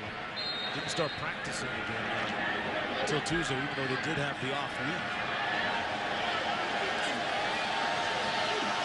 1st and 10 for Georgia Tech.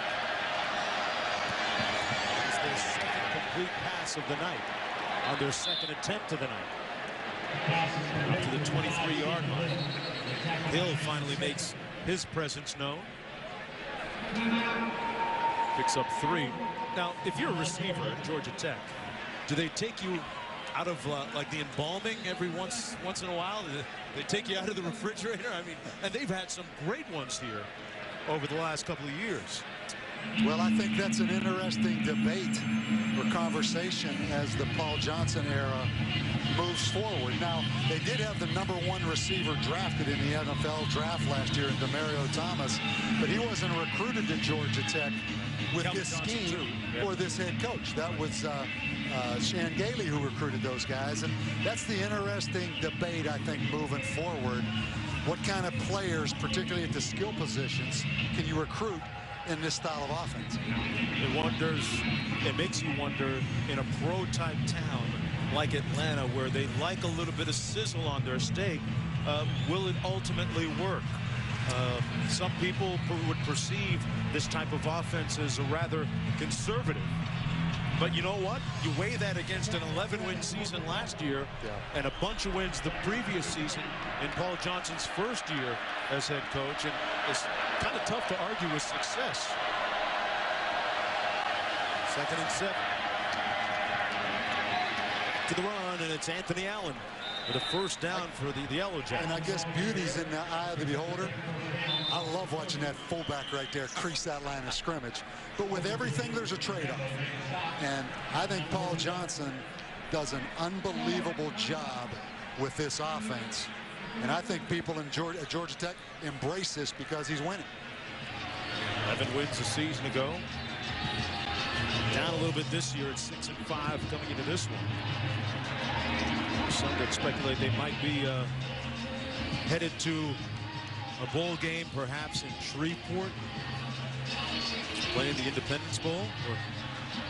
We'll be traveling to a little bit around Christmas. And time now for our Aflac trivia question. How many teams in the BCS era have participated in a national championship game and failed to qualify for a bowl game the following year? I know one team. Yes. They played Thursday night, Thanksgiving night. Shocking.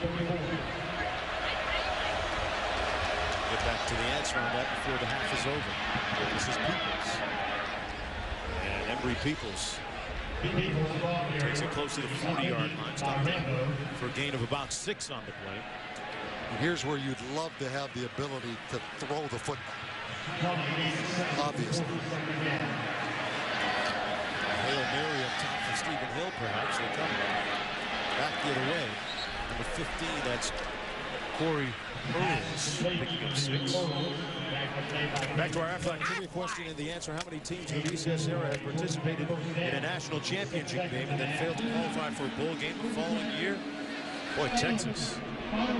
They have really struggled this year, getting beaten by one of their rivals, Texas A&M, a couple of nights ago. Game seen on the ESPN family of networks. Georgia Tech has now used all of its timeouts in the first half. So when Paul Johnson was at Hawaii as an assistant coach, offensive coordinator, coached against him, and he combined a lot of the triple option with the run and shoot. He also did that at Navy. They throw the football much less now than he did in past years. But there is a run and shoot element to this offense that he used to do at a higher percentage than he does now. They are truly a triple option team now with very little threat of pass other than just the play action. But there was a time when he did a lot of the June Jones, Hawaii run and shoot stuff. I mean, you see him in that 3-wide set right here. He used to use this set a lot. This will just be a Hail Mary here at the end of the half. Perhaps going to look at Tevin Washington's arm, but first a timeout called by Georgia. Let's take a look at our Tostitos BCS standings, and it's going to be a very interesting week on the other side when Brad Edwards goes to work. Oregon, Auburn, TCU, the loss by Boise State. Well, I don't think there's any question that Oregon and Auburn are the two best teams in the country right now. Now, Auburn, with the big test against South Carolina in the Southeastern Conference Championship, Oregon goes to Oregon State. But what a matchup that would be of two true spread offenses. Oregon with an impressive performance last night. Darren Thomas run that offense to a T. LSU missing out on a little bit of an opportunity, and then there's always a scenario if Auburn loses in that SEC championship game. But what a day for a fan. At 2:10 a.m. last night, I was watching that final Boise missed field goal. As Washington is sacked, and that's going to be the end of the first half of play. And an interesting and intriguing first half here in Athens, Georgia. A contrast of styles on offense. It's 21-14 at the break, and now we throw it back to the studio. Reese Davis for the Wendy's halftime report. Reese? All right, Mark. Blue Holtz, Mark May alongside. In-state battle between Georgia and Georgia Tech. Got the same thing going on right now in Stillwater, Oklahoma and Oklahoma State. Stakes more than bragging rights here. The Big 12 South on the line, and in many ways it's been a turnover fest in the first half. Landry Jones looking for Ryan Broyles, Luke. Oh, just nice crossing out there. Manages to stay in bounds for a while. Outstanding quickness. And then 2 plays later, Trey Millard will take it in. 6 yards out, OU up 7-0. Now later in the quarter, Landry Jones trying to get his team some more points. They're up close to midfield on a 3rd down play. That is ill-advised, and it is picked off by Broderick Brown. Terrific job by Brown here. Concentration, catching the ball, gets 1 foot in. That's a good catch. Good interception. Just a terrible decision by Jones. 3 plays later, Jeremy Smith. That's not just Kendall Hunter, not just Joseph Randall. Look at Smith ripping through the Sooners, getting inside the 10. And 2 plays later, Brandon Whedon's looking for some points. Justin Blackman. Sooners doing a good job keeping the ball away from him, Lou, in the first. They really are. And Whedon just isn't as sharp as normal. Had to kick a field goal, 7-3 game now. Whedon firing, deflected, and picked off. Quentin Carter makes the interception. That would set up the Sooners in good field position. They take it, they drive. Jones, Broyles, give him 6, 14-3. Looks as if Oklahoma's really starting to roll. Whedon trying to get his team back. Picked off. That was a bad decision. Quentin Carter with his 2nd interception of the game. Oklahoma was set up, but again on a 3rd down play mark, Landry Jones is intercepted, this time by Sean Lewis. Terrific job by Sean Lewis of watching the quarterback's eyes, breaking on the ball, and then taking it in for the score. Well, the interceptions hurting both teams. OU with a 14-10 lead. If they win, 3-way tie in the Big 12 South, BCS standings will decide it. North Carolina State and Maryland. Wolfpack win. They went to the ACC title game with Russell Wilson. A Terrapin win would send Florida State there. 3rd quarter, 17-14. Maryland's up. Danny O'Brien to Torrey Smith. Oh, this was one of the great throws and catches you will ever see. Those 2 apparently like to get together. Mark, here they go again. Off the play action pass with a perfect throw by O'Brien. And Torrey Smith catches it in stride. They're not going to catch it. Somebody on that North Carolina State defense should point him out. His 4th touchdown catch of the game and the slam dunk that Gary Williams would like. Later in the 4th, North Carolina State coming roaring back. Under 90 seconds to go. Wilson. James Washington, touchdown, 7-point game. Now after recovering the onside kick, Maryland goes for 4th and 1 to ice the game. Now, that yellow line is not official because DJ Adams didn't get close to that yellow line. It's a good thing it wasn't official. That's right. Because he made it. He did made it when the change came out. Maryland wins 8-4. Great victory for the Terps. Florida State going to the ACC title game. Arkansas and LSU, both teams hoping to shore up their BCS at large resume.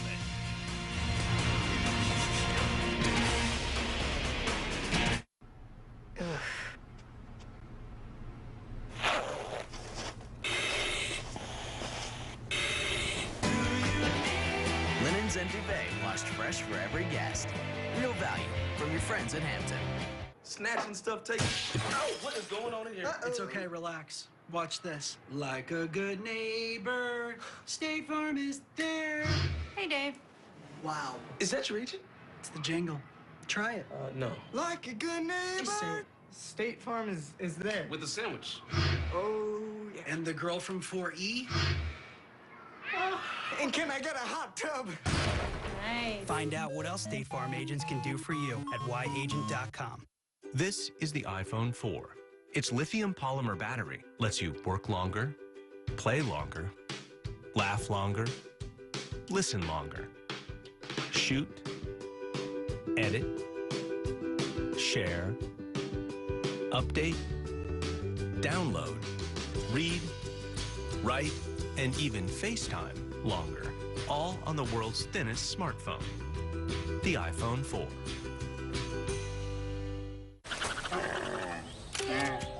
Energizer Ultimate Lithium lasts up to 8 times longer versus Energizer Max, which means up to 8 times less waste. Energizer Ultimate Lithium. Now that's positive energy. This weekend, let's take the holidays by the antlers. Expand our toolboxes and fill our sleighs to capacity with with all kinds of buzzing, roaring, and humming. With guaranteed low prices that are now even lower, there'll be more than tinsel glinting around our trees. More saving, more doing. That's the power of the Home Depot. We're lowering the cost of Christmas morning with this 18-volt 4-piece Ryobi combo kit for just $69. That's over half off. No, no, no, no, no, no, no, no, no, no! Ah! Oh! Ah! Mr. Mickelson? Looks like you lost your focus and your cool. How about we go find him again? Yeah. Okay. This might help. Excuse me, those are our bags. Thank you. Barclays, proud sponsor of Focus, Expertise, and Mickelson. Welcome back to the Wendy's Halftime Report. Well, after Boise State stumbled on Friday night against Nevada, door wide open for TCU and not much standing in the way. New Mexico's only won one game all year. Andy Dalton, his team already up 31-10. He takes a sack. Ja'Cory Greer knocked it free. Joe Stoner picks it up, starts running with it. He got down to the 1. New Mexico got a touchdown out of it. Dalton left the game. An injury they called to his right forearm or his funny bone. Didn't return, but Casey Pahal was able to take care of it from there, Mark. Logan Brock. Terrific job off the play, actually. Nice job of being confident in the huddle, confident in your offensive line, and throwing the ball on time for the touchdown. 66-17, TCU undefeated in the regular season for the second straight year. Horned Frogs know the deal, showing the roses around, which is exactly what all of the Big Ten teams dream of. Ohio State almost certainly going to the BCS as they took on Michigan, but a Rose Bowl remains to be seen. Terrell Pryor, Javier Posey. This wound up being a 37-7 beatdown. 0-3 for Michigan under Rich Rod against the Buckeyes. Now scored 100-24. Buckeyes win a share of the league title for the 6th straight year. Michigan State and Penn State. Michigan State trying to get a slice of the title for the first time since 1990. Matt McGloin going to be picked off in the end zone by Trenton Robinson. Now Michigan State, no, check that. We'll get to that later. This is Edwin Baker, the touchdown maker, going in for the score. A little reverse. Keyshawn Martin missed some time for Michigan State with injury this season. Gives him a small, speedy guy on the outside. Explosive weapon in the return game as well. From here, Kirk Cousins, B.J. Cunningham, 28-22. Michigan State gets a share of the Big Ten title. Wisconsin and Northwestern. Coach, what do you think about the way the Badgers have been rolling it up and playing so effectively of late? Well, they had no trouble scoring, I will say that. And their first team gets a lot of playing time. Monty Ball, 178 yards, 4 touchdowns. This one is 4th on a weaving 44-yard run. Wisconsin, 70-23. They've won their last 4 games by at least 3 touchdowns. So now the Big Ten, at least the automatic berth into the BCS, will be settled by the final BCS standing. Final one's still a week away. BCS countdown coming your way for this week, Sunday, 8:15 Eastern Time on ESPN. And there's not much reason to think, with everybody in the Big Ten finished with the conference games, that the standings will vary much from what you see tomorrow night. So likely, the team that finishes on top is going to go to the Rose Bowl. You'd think that that's going to be Wisconsin. Okay, but 3 teams all sitting there with 1 loss. Only 2 can go to the BCS. Who gets left out? Unfortunately, it's going to be Michigan State. Even though Michigan State did beat Wisconsin, that was a while ago. Wisconsin's playing at such a high level right now, I don't think anyone would want to face them in the Big Ten. They're lucky the season is over. But if you look at the way that Michigan State's played the last 3 weeks, they have not been an impressive team to watch. They've struggled. They've had to fight just to get victories over mediocre Big Ten teams. I believe it would be Michigan State as well, and for several reasons. That you say you have to go with who you think's the best football team right now. Michigan State beat Notre Dame in overtime on a fake punt at the end of the game. They barely got by Illinois. They had to come back against Northwestern. You go on and on. They have won, grant. But only 2 teams can go to a BCS game from the same conference. And unfortunately, Michigan State's going to be left out. But if you told them before the year, hey, you're going to go to the Capital One Bowl, they'd all been excited. No, if you told them before the year that they're going to be 11-1, they'd expect to be in a Rose Bowl. Yeah, the school record for wins. And you know what? No matter whether they go to a BCS game or not, as Kirk Cousins said after the game, we're Big Ten champions. They're going to put it up on the wall at Spartan Stadium, and they deserve a tip of the hat for that. All 3 teams do. Likely Ohio State against an SEC team, one would think, in the Sugar Bowl depending on how it all shakes out and if Wisconsin can't work its way into the national championship game, which would seem highly unlikely at this point. Georgia just wants to go to any kind of bowl game. Boy, Aaron Murray, how exciting will the Dogs be over the next few years with that cat at quarterback? 21-14 Dogs. This halftime report is presented by Wendy's. You know when it's real. It's Wendy's new 99-cent everyday value menu. What's on 99? How about our crispy chicken sandwich? One of 7 tasty choices for just 99 cents. You know it's real. It's 2010, and everything is different. Different jobs, different challenges, different opportunities. So why would universities stay the same?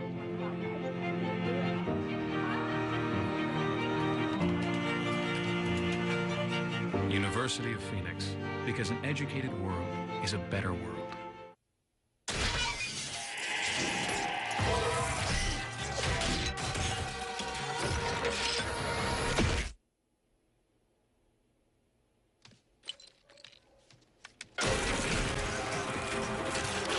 DirecTV, you can start watching in one room, pause, and continue watching in any other room.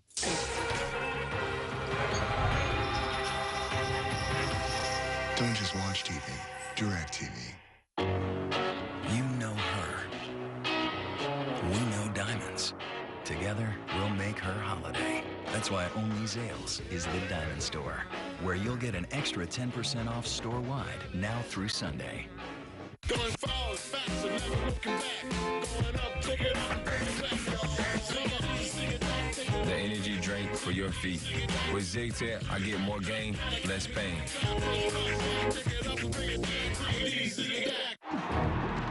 Every thrilling moment is ready for you. Welcome to the SEC Digital Network. Content delivery that defines innovation, social connectivity, and instant access to your SEC. The SEC Digital Network. ESPN has a brand new channel, Goal Line. Every Saturday, we'll be your remote control, taking you around the country to see all the big moments live. Tomorrow, there'll be a new #1. ESPN Goal Line, Saturdays noon to midnight. South Carolina and Clemson. Clemson running down that hill. If you're not ready to play, keep your filthy hands off my rock. Well, obviously, nobody touched the rock after this first play. Kyle Parker to DeAndre Hopkins. Clemson on top 7-0. Think South Carolina might be peeking ahead the SEC championship game Auburn, but then the Tigers started helping them out. The Clemson Tigers. Bad snap. Brian Maddox recovers. Sets up Cocky with great field position. Steven Garcia right on par. Patrick DeMarco, extra point was blocked. Gamecocks up 9-7. Here goes Garcia to Alshon Jeffrey, Lou. Well, Alshon Jeffrey's such a great receiver. Garcia might be the most underrated quarterback in the country. I mean, the guy is a winner, has a way of making plays, but Jeffrey, 6'5", can run, great hands.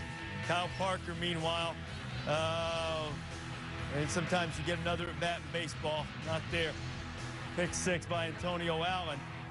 Head ball coach opening up a can on Dabo, 26-7. Looks as if South Carolina's going to head to the SEC championship game with a 9-3 record. Florida and Florida State. Been 6 years of misery for the Seminoles against the Gators. Lonnie Pryor set about to change things around, Mayday. Oh, terrific blocking right in the middle of the line of scrimmage. Great job by both guards in the center.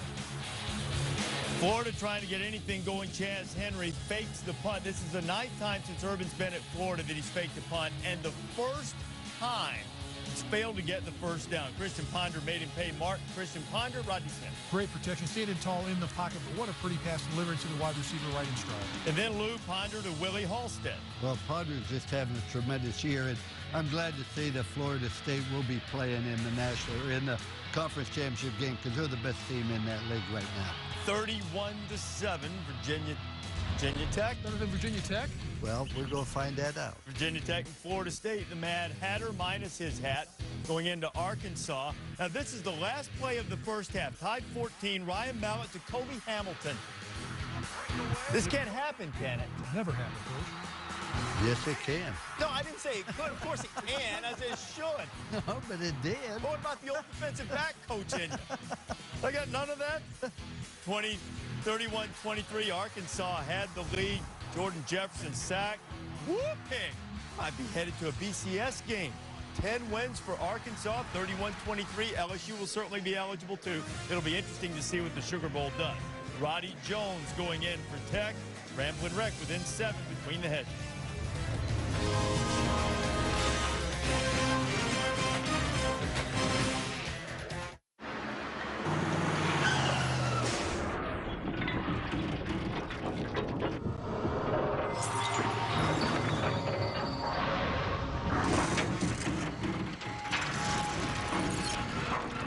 An accident doesn't have to slow you down.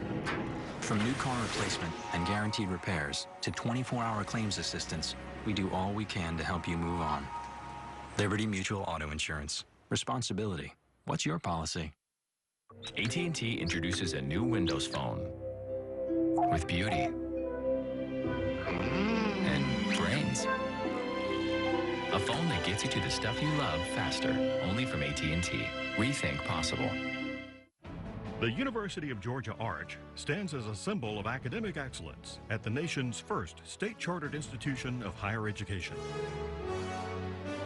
This collar stands for the highest levels of athletic excellence. The University of Georgia and the Bulldog Nation proudly welcome our newest athletic standard bearer, UGAAINC.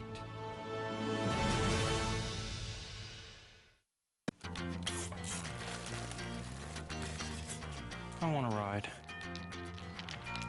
I want to ride. I want to ride. I want to ride. Tis the season to get on a Honda. Because right now we're offering fixed APR financing as low as 0.99%. Up to $2,000 in total incentives and more. So get to your Honda dealer for great deals on gifts that go. Our breakout session is going to be great. Got the Gecko t-shirt, 4 million drivers switched. Gecko water bottle, notebook, chamois. Sir, I feel a little bit uncomfortable with all this. I mean, it's not about me. It should be about how Geico's the third largest car insurance company in the nation. Things like that. Oh, of course.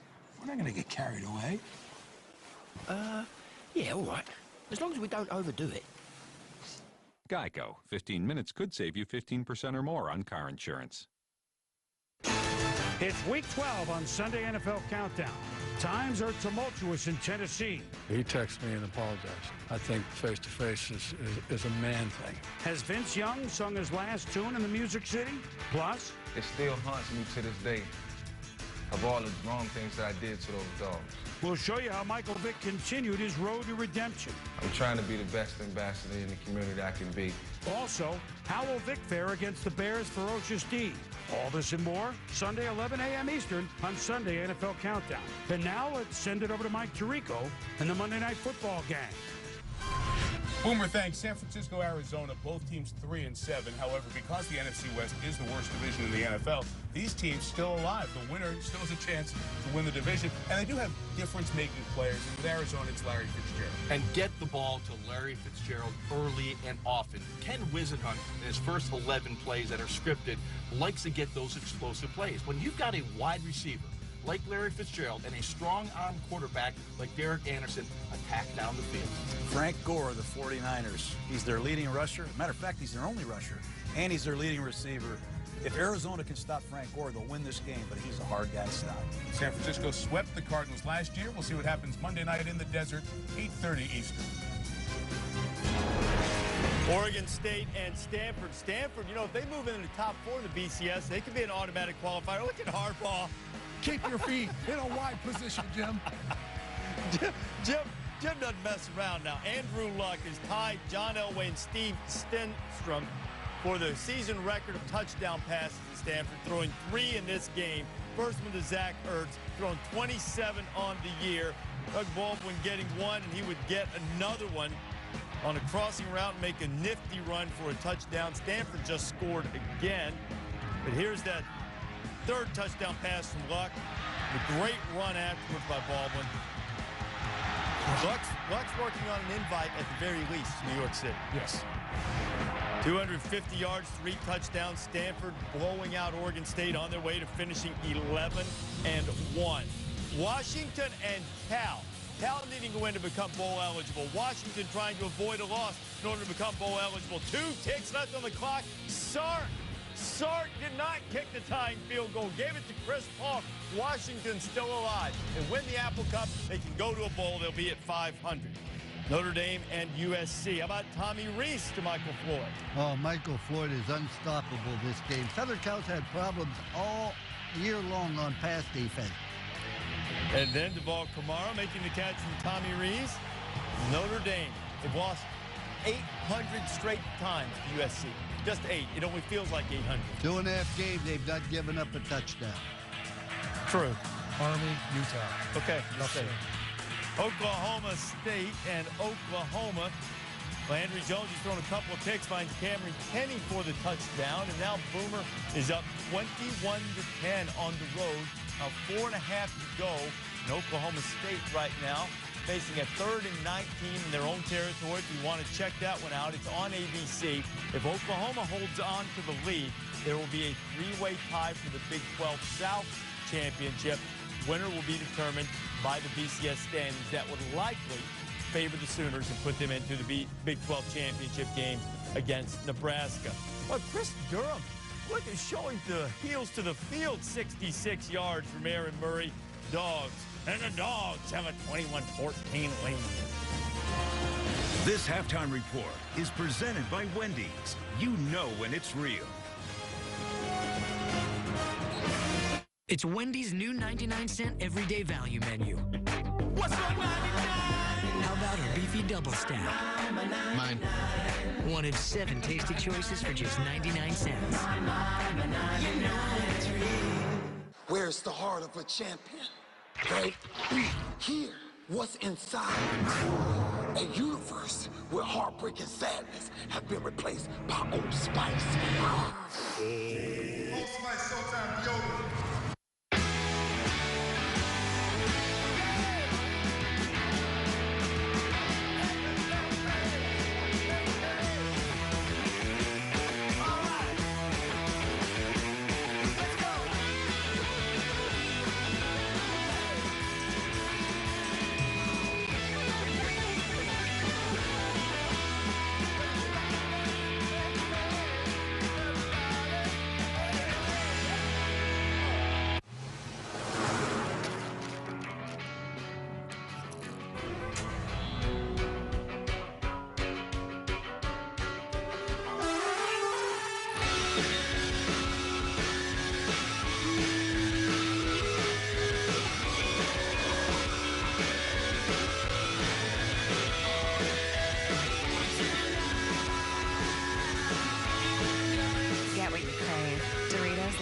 cheeseburger.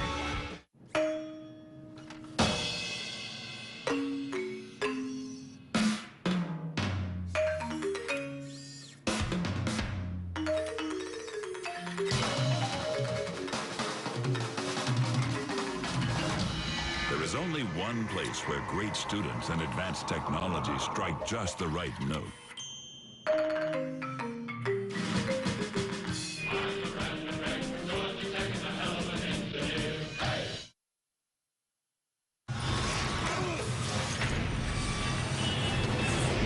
Welcome back to ESPN College Football Primetime, presented by Hampton Hotels in Athens, Georgia. The Georgia Bulldogs taking on Georgia Tech. It's all part of the SEC on ESPN. I'm Mark Jones along with Bob Davie, and every week we open up Davy Jones Locker, a metaphor for things lost at the bottom of the sea, as we dig up some important nugget of college football. And this has been really the season of the quarterback. When you look at some of the quarterbacks that have been prominent this year and some of the names that are missing from the quarterbacking landscape in college football, it all really comes into focus as to what part of this thing is important. And Bob, when you look at some of the names there on the graphic, you think about Cam Newton, the year he's having, you think of the absence of Tim Tebow. Have you ever seen a season where the quarterback has really been in focus this much? Not really, because first of all, you have to look at Florida and Texas. What's gone on with both those teams trying to replace their quarterback, Colt McCoy, Tim Tebow. I mean, both those teams have really struggled. You watch Florida today play 3 quarterbacks sometimes on the field at one time. Then you go to Oregon and Auburn, who have new quarterbacks.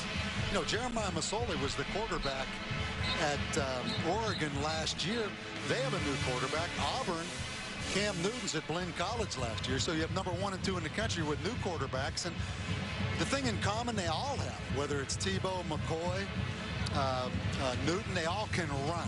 They all can run. And you see now in modern day football, you know, Ryan Mallett may be a guy that's just a big drop back quarterback, but just about all the other ones that are successful can run. And the guy here is really doing a nice job. Aaron Murray, your thoughts on what his abilities are like and how they fit into some of the things and the variables you just talked about. Certainly throwing the ball really well in the first half. Well, I think, you know, we saw him early against South Carolina, his first away game as a freshman quarterback. I was impressed then with just how he handled himself. I was really impressed against Auburn with his toughness. There's no question he has a very quick release, excellent ball handler, ball fakes, and he can stay away from traffic because he can run the football. He's got some quickness to it, and probably the biggest thing, his demeanor. I mean, he's a fiery guy who spends every second around that football office. Said earlier twice we've made our conference calls to the football offices, and both times he was in Coach Mike Bobo's office watching film. In fact, after the Florida game, came back that night and watched film early into Sunday morning. The Jackets will have the ball here to start the second half. Beatles, and he's brought down to the 17-yard line. Austin brought down immediately. But this Georgia Tech offense, Bob, showed signs of life, and as you pointed out, signs of really decoding Georgia's defense in the second quarter, from the second quarter on almost. Yeah, 1 punt for each offense in the first half. And really, just as we've said, kind of a contrast. Georgia throwing the football, scoring quickly. Georgia Tech, though, with 243 yards offense in the first half, kind of controlling the football. Washington going up top and wide open. Stephen Hill. They waited patiently for their shot, and they do it on the first play of the third quarter. A 44-yard gain for Georgia Tech. Just their third pass completion of the game. Well, you're going to see what happens when you play the option. Let's let this roll. They come with the play action. The corner and the safety both jump up in run support. You see him in behind Alex Ogletree, the freshman right there. But look at the corner. The corner's up. I mean, that was not Ogletree's play. He was just kind of the eraser back there. But how about the call? Paul Johnson with the play-action pass, first play of the second half. So how long do we wait for another one? Well, Stephen Hill with a nice catch. He had a big one last week, 79 yards. And the one last week was just a jump ball where he went up and caught it and then outran the secondary. We said in the open, we named him one of our impact players. He may only catch 1 ball, but it'll have a big impact. Running down to 35. Tevin Washington keeps it himself. Brought down by Jones. A gain of 3 on the play. The third and about 5 or 6 to go. Georgia Tech has lost 8 of the last 9 against Georgia. Bulldogs trying to become bowl eligible with a win here tonight. You're really right here, Mark, on 3rd and 6. This is 4-down territory for Georgia Tech. So they're going to run the football right here and then come back on 4th down and go for it.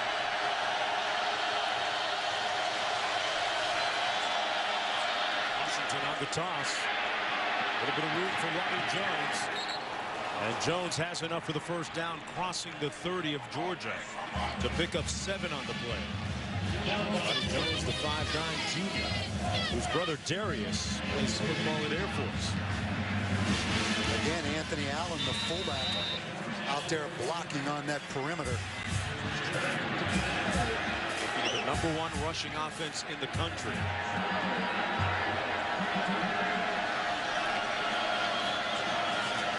Washington hands it off to Anthony Allen. Nothing doing up the middle. There's no bubble available that time. Well, it's a game of adjustments. And all of a sudden, the onus is on Todd Grantham. If we run that again, you're going to see what he did. He brought the left defensive end, pinching down inside to take away the fullback. And that was the adjustment, Mark. Watch right here, the left defensive end. He's going to pinch down inside, and now they're taking away the fullback. But it's a chess game. Paul Johnson now will come back outside with that football. See what that counter move is. Washington keeps it himself. Hit inside the 25 to gain 5 yards.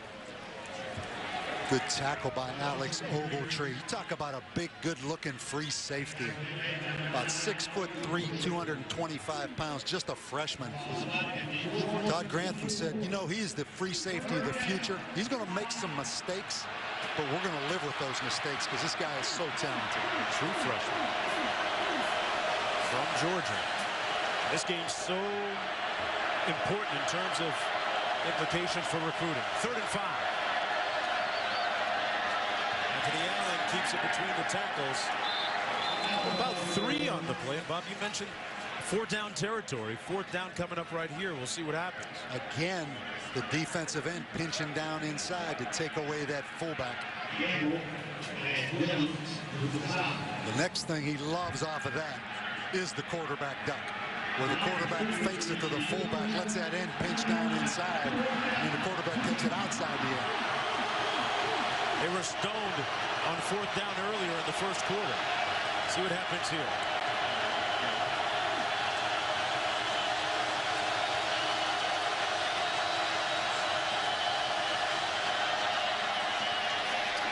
There's the quarterback keeping it himself. Boy, it's going to be close. That's really close. Tevin Washington kept it himself. Let's see what kind of spot they did. And that's where you miss Josh Nesbitt. Josh Nesbitt, about 225 pounds hitting up in there. It looks like the...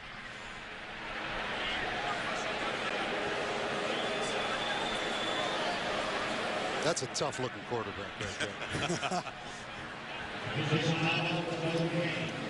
Nesbitt broke his arm against Virginia Tech. Oh. Wow. Got it. Less than half the length of the football.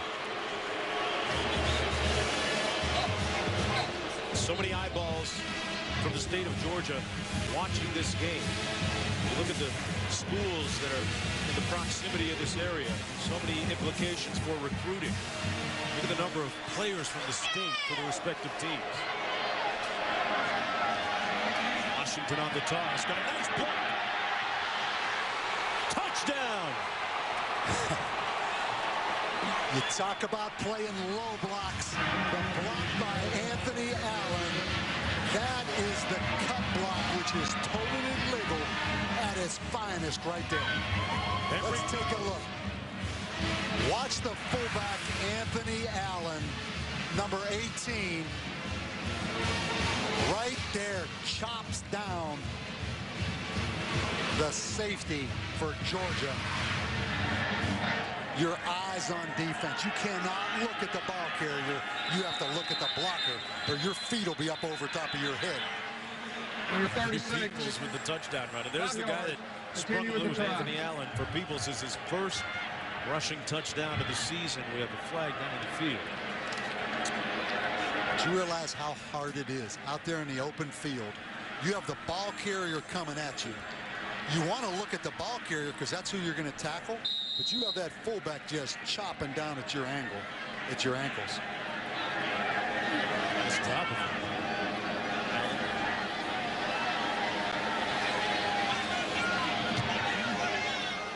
Extra point good, and we're tied at 21. An impressive opening drive to start the third quarter by Georgia Tech, who won here 2 years ago. Back with more right after this.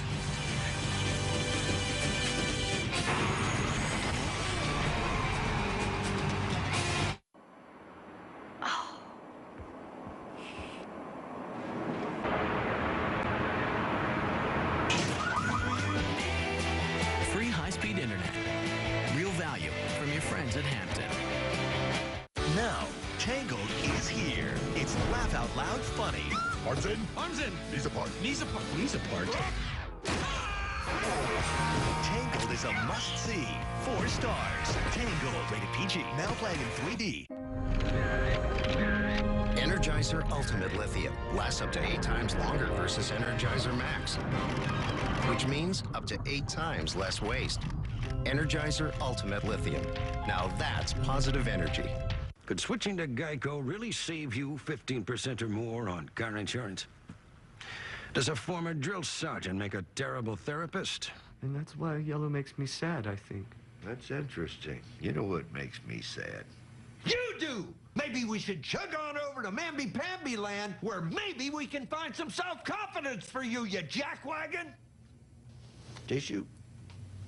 Cry, baby. Geico. 15 minutes could save you 15% or more. A while back, Toyota invented hybrid synergy drive. I'm bored. Almost. It converts a car's braking force into electricity, so it's more efficient. So I thought, what if we put that same system onto one of these? Who knows? We might be able to create the world's first self-sustaining amusement park. How would you use Toyota technology to make a better world? Learn how to share your ideas at toyota.com/ideasforgood. As moments flash by, you are connected. Anytime, anywhere. Welcome to the SEC Digital Network, presenting revolutionary apps for iPad, iPhone, and Android. Never miss a score. Never miss a stat. Never miss a second. SEC mobile apps available only on the SEC Digital Network. College football in high definition is presented by Vizio. This is the Dr. Pepper Rivalry Series, unrivaled competition. Welcome back, everyone, to Sanford Stadium. College football primetime presented by Hampton Hotels, part of the SEC on ESPN. What a great week, rivalry week has been so far. Some outstanding matchups. This one shaping up to be another exciting one. A couple of years ago, Georgia Tech won right here, and in the process created a little bit of animosity. Some Georgia Tech players grabbed some of the sod and actually took it home with them. Some players displaying it for the media with the grass between their teeth as they left the field. Georgia returned the favor, of course, last year with the victory. You know the pooch kick's coming.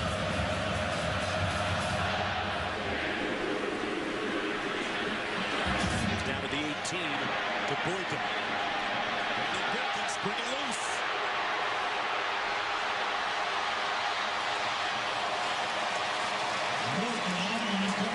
Into Georgia Tech territory.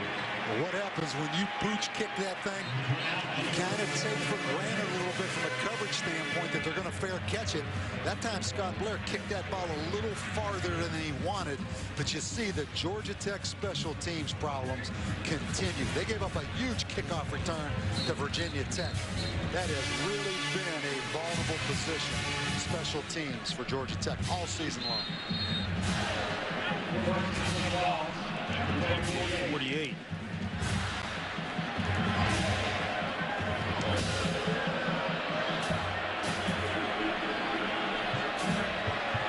Adam King timing the out. 1st and 10. A little counter. Has a gaping hole. Big seam. Oh, broke some ankles at the 22. Jared Tarrant got broke on the 26-yard run.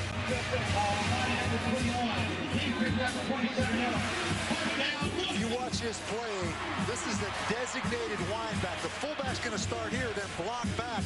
This ball is going to cut back from the time it's snapped. See the fullback Chappis lead it back?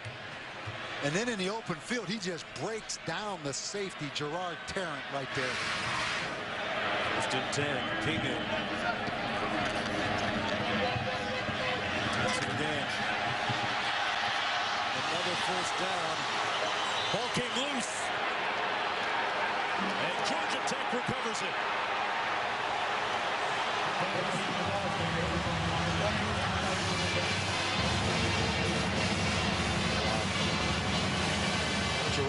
Tarrant came up with that recovery. I think it was a Boonaway that chased him down. That's the second turnover for Georgia in the game. Yeah, Tarrant got the football, Mark. Yeah. Tarrant came in there and swiped that away. You know, turnovers is something Georgia has really improved on this season, but they have had some key turnovers at critical times. You know, overall turnover margin, they were 118th in the country last year. They're 18th this year, but they had 4 against Florida, and they've had some critical turnovers, even though not as many.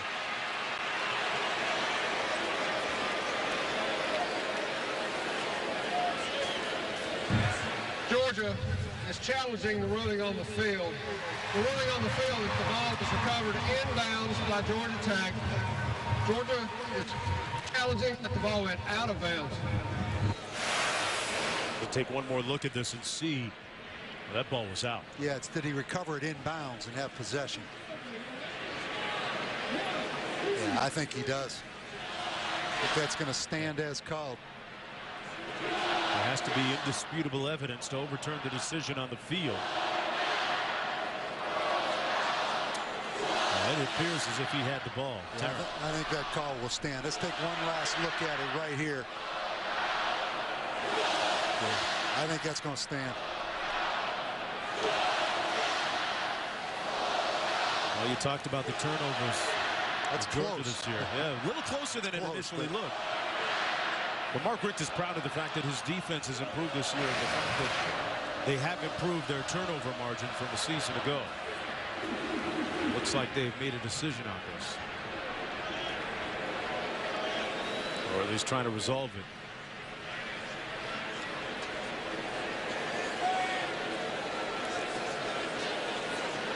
Well, coming into this game, Georgia only had 12 turnovers all season. Iowa was #1 in the country with 7 turnovers. There it's loose. Did he recover it inbounds?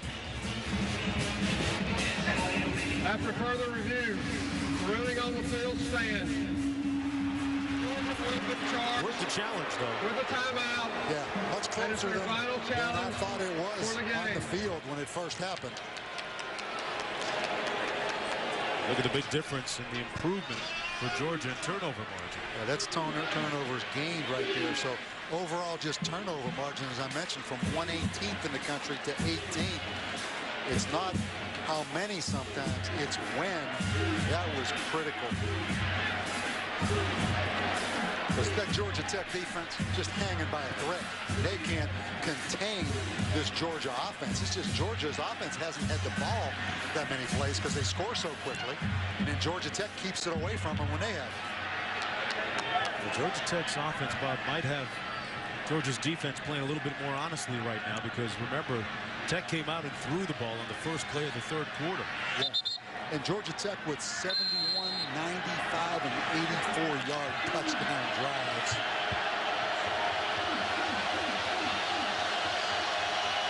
First and 10. Washington tosses it. Roddy Jones stopped up right near the line of scrimmage where Brandon Boykin laid off that block and made a nice tackle. You said it. That was a tremendous play by Brandon Boykin. Just watch #2 out here. Here comes the lead block right there. He fights through the block, uses his hands, and then gets the ball carrier on the ground. But you can see how difficult that is. You got people coming at you low, high, and in the middle as well.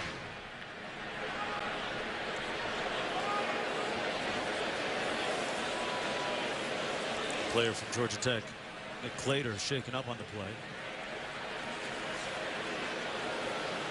Out of Gainesville, Georgia, one of the many players from this Georgia area playing for the two teams on the field tonight. Check in with Reese back in the studio. All right, Mark, it looks as if Stanford's going to be in position to get an automatic spot to the BCS by being in the top 4. One would think. In the process, we know this. Andrew Luck just set a new single-season record for touchdown passes for Stanford. That one to Tyler Gaffney. Luck's 4th of the night. He passed John Elway with his 28th of the season. 38-zip. Harbaugh's team on top.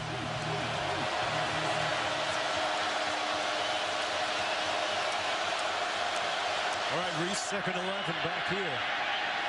Washington had wanted to pass and makes a good decision to run because he picks up the first down beyond the 20-yard line, tripped up by Darrell Gamble.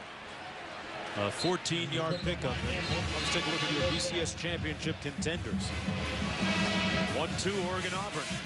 Still standing, undefeated. TCU, a little bit of a fly in the ointment still. Probably the only question as things start to work out here pretty concretely is what happens if Auburn loses to South Carolina in the Southeastern Conference Championship. I don't think Oregon State can beat Oregon.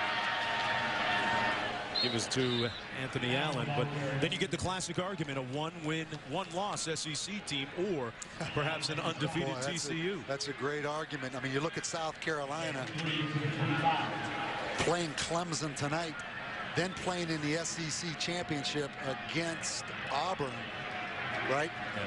And then you look at look at Auburn playing Alabama, and then playing South Carolina. And then you look at TCU, they played New Mexico, and they don't play anybody next week. So how do you penalize Auburn for playing in the SEC championship? This is Smith, and Smith gets rocked. A gain of 1 on the play. Doughton making the stop. Gain of a yard, under 8 minutes to go here in the third quarter. Good tackle by Marcus Doughton. The linebacker getting a lot more playing time here late in the season for Georgia. 3rd and 6 coming up. So tough to call defenses. It's a passing down, but if you play pass coverage, they're going to crease you with the run game. It's a very difficult call right here defensively. Washington with nowhere to go. That's going to be a loss on the play, and the Bulldog defense comes up big. Avery Jones making the tackle on the play, and it's 4th and long. Yeah, that was a broken play on offense by Georgia Tech. Loss of 3. Boy, there are a lot of moving parts in that Georgia Tech offense. Well, I think that time there were a couple moving parts that Paul Johnson didn't plan on having. There was a little bit of misdirection looked at that. Broken parts. But the Georgia defense hangs in there after the turnover. Lower to punt. It's off a high spiral. Smith. And the knee that comes loose. And Georgia Tech says they have it.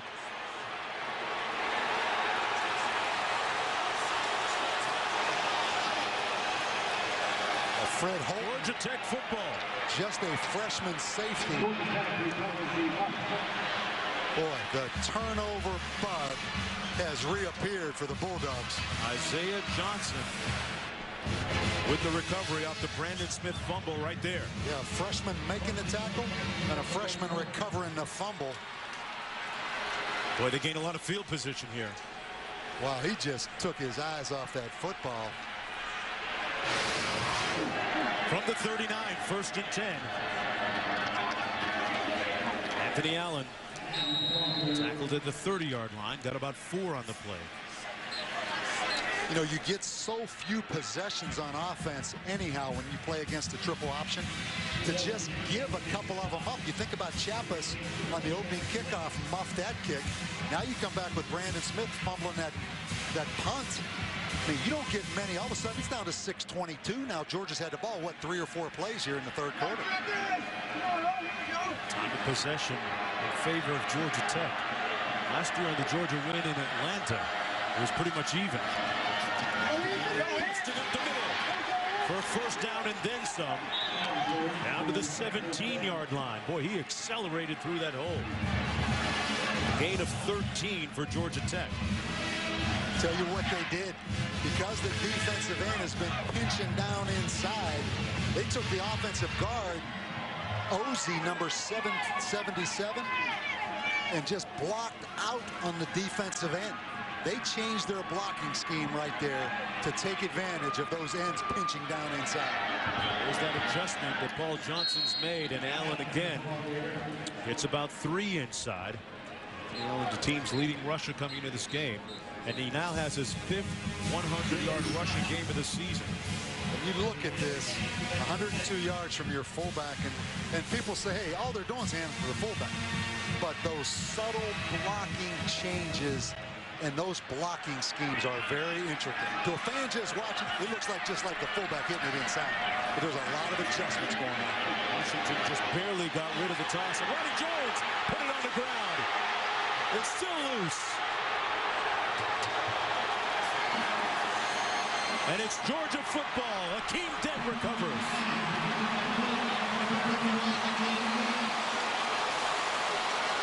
And the Yellow Jackets give it right back.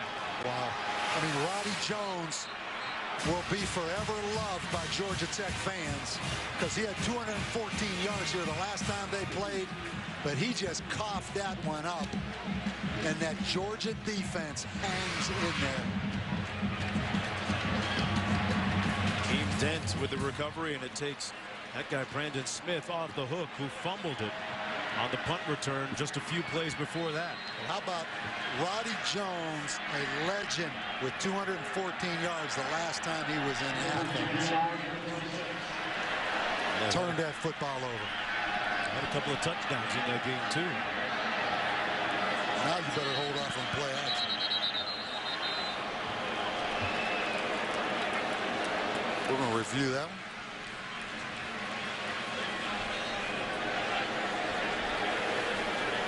The previous play is under further review.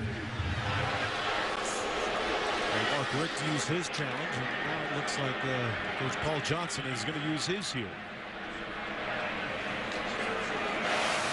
I guess the question is going to be, was this out of bounds?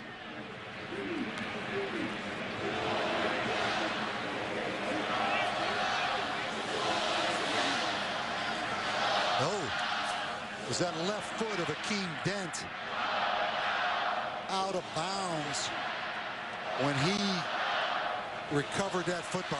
Right there, look at that toe.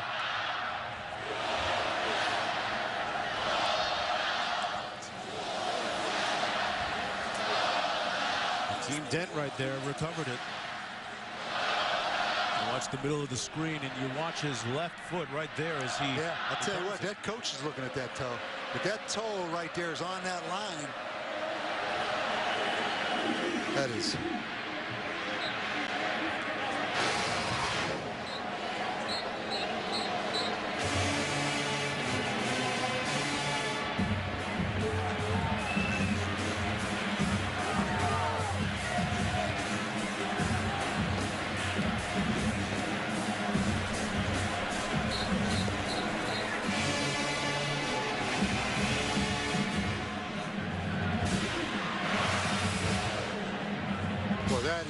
Another look. Yeah. Did the toe come back in bounds before he controlled the fumble? It looked to me like that toe was on the white line as he controlled the football. Wait for the officials here. Well, it would go back to Georgia Tech if his foot was out of bounds. After further review, the ruling on the field stands as called. Bulldog football from the 36, 1st and 10.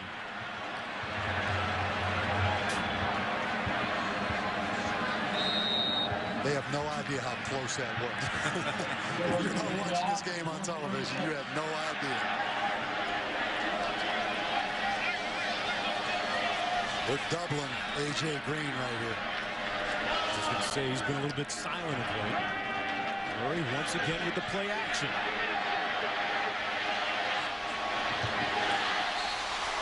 Pass is caught, complete to A.J. Green. So double team or not, he finds himself open. Well, anytime that quarterback keeps the play alive, you're going to see right here, the corner's going to turn him over to the safety right here. But a good job in that scramble drill. Anytime the quarterback scrambles, work back to the football. A 17-yard gain. You can see why Mel Kiper rates this guy the #1 wide receiver in the country.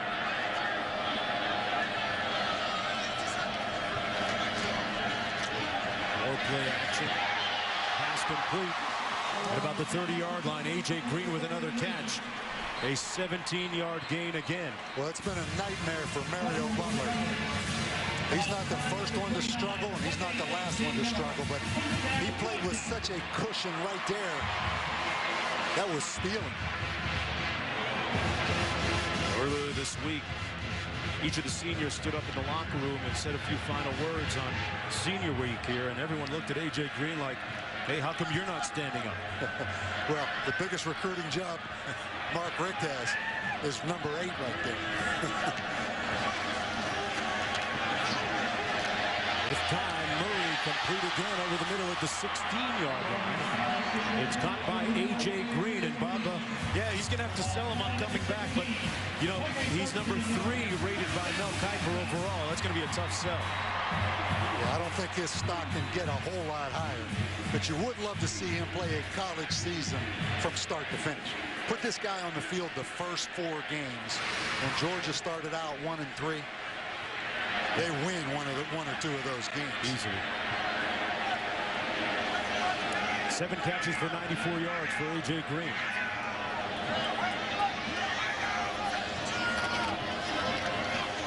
They run it to Ely.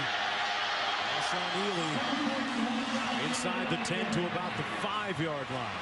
That's that wind back again. They found something with these Georgia Tech linebackers. Watch this play starts to the left, but it's predetermined to come back here. You see Chappis again. Boy, Georgia just dominating this Georgia Tech defense. Got them on their heels right here. 1st and goal now for Georgia. Georgia, for the first time, both tailbacks eligible and healthy. A.J. Green healthy. You see the potential this offense had this season. Handed off to the fullback. That's Chappis. Chappis gets about 3 or 4. The 2nd and goal coming up. You know, you talk about potential. And I know Georgia fans are upset, but Mark Richt just keeping this thing together this year. You know, with the high expectations, all the issues early in the season, losing early, keeping it together, and this team still fighting. This is a team giving great effort tonight, as they've done every game this year. Ely alone back on 2nd and goal. And now Murray calls timeout for the Bulldogs. Mark Richt's team trying to become bowl eligible with a win tonight. You know, as a mom, I worry about my son playing football, which is why I'm really excited, because Toyota developed this software that can simulate head injuries in an accident and helps make people safer. Then they shared this technology with researchers at Wake Forest to help reduce head injuries on the football field. So, you know, I can feel a bit better about my son playing football. How would you use Toyota technology to make a better world? Learn how to share your ideas at toyota.com/ideas for good. Hey, boss, do we have Aflac? Nah, we have something else. But if you're hurt and miss work, does it pay cash like Aflac does? Nah. Or let you spend it any way you want, like for gas and groceries? Nah. Or help with everyday bills like Aflac does? Nah. There's Aflac and there's everything else. Visit Aflac.com for an agent or quote. Aflac! Hey, Marty, did you just text me that my house is an eyesore? It's okay. I switched to Sprint's $69.99 plan, so I get unlimited text. This email says it's ho-horrendous. Email and web are unlimited, too. Why don't you look me in the eye, Marty? I just pulled up your holiday e-card. Ooh, the sweaters. Unlimited text, web, and calling to any mobile for just $69.99 a month. Now buy a new BlackBerry Style and get one free. Only from Sprint, the Now Network. Do you know why HR asked me to talk to you, Alphonse? Yes. If you walk around in spandex, people aren't going to think you're a hero. Yeah, but you were... Alphonse, it's what you do in the spandex that makes you a hero. Now, if you want to be a holiday hero, then you have to give super gifts, like smartphones, GPS, netbooks, super gifts, then the super costume. Can I keep the mask? No. Do you want to try on the mask? Yeah. ESPN's College Football Primetime, brought to you by Toyota and Aflac. Invest in your employees' future without paying a cent. Learn more at aflac.com. Well, some of the students and other people in the Athens era coming back to town. The holiday weekend tied at 21. Third quarter, 2:16 to go here in Athens, Georgia. Mark Jones along with Bob Davie. Well, what a great weekend it's been on rivalry week in college football. Second and goal coming up for the Bulldogs.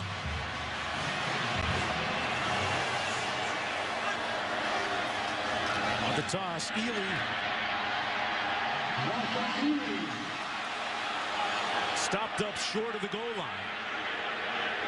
And it'll be third and goal coming up. Good tackle by Brad Jefferson, who was one of the guys to get there first. That was really close. Good physical run by Washawn Ely. That looked like a touchdown. Now, we didn't have a great angle, but here we have a great angle. Was his knee down, though? Yeah, that knee's down. That right knee was down. Third and goal coming up. Ely set a single-season record in high school with 58 touchdowns. Here's the eye back again here. Gets the call. Tried to go over top. Denied. And it's fourth and goal coming up. He couldn't launch. Hey, you're 5 and 6. Go. You have an offense in Georgia Tech that you're having a hard time stopping. Go for it. Boy, he got stoned. Excellent job. 96, Logan Walls.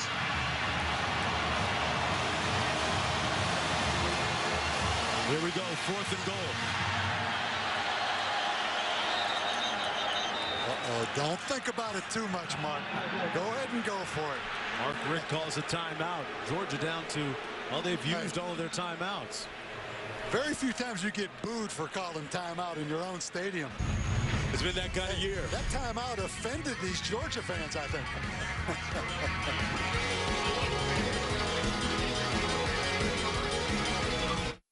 The ACC Big Ten Challenge, Tuesday and Wednesday on ESPN. American innovation.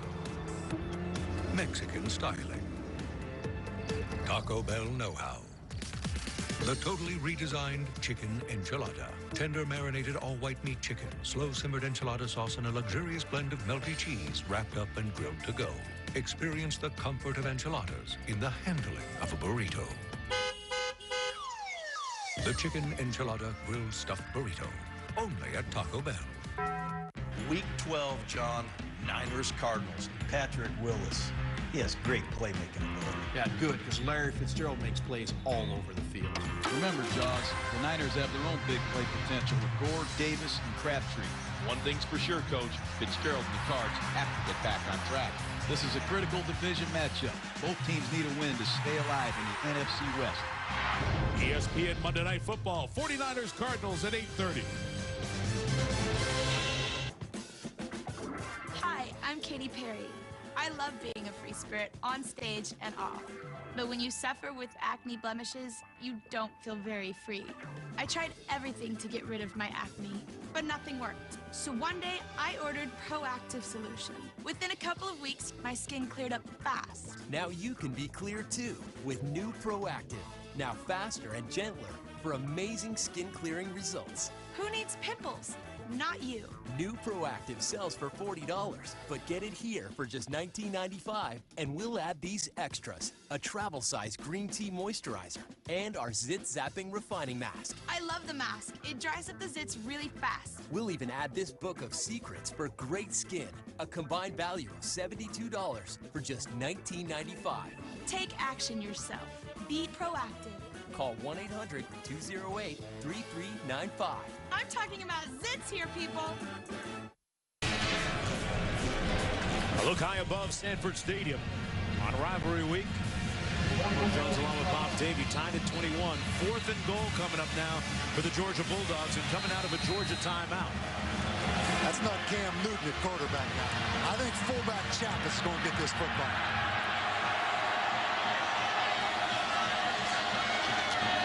On the toss. Touchdown Bulldogs.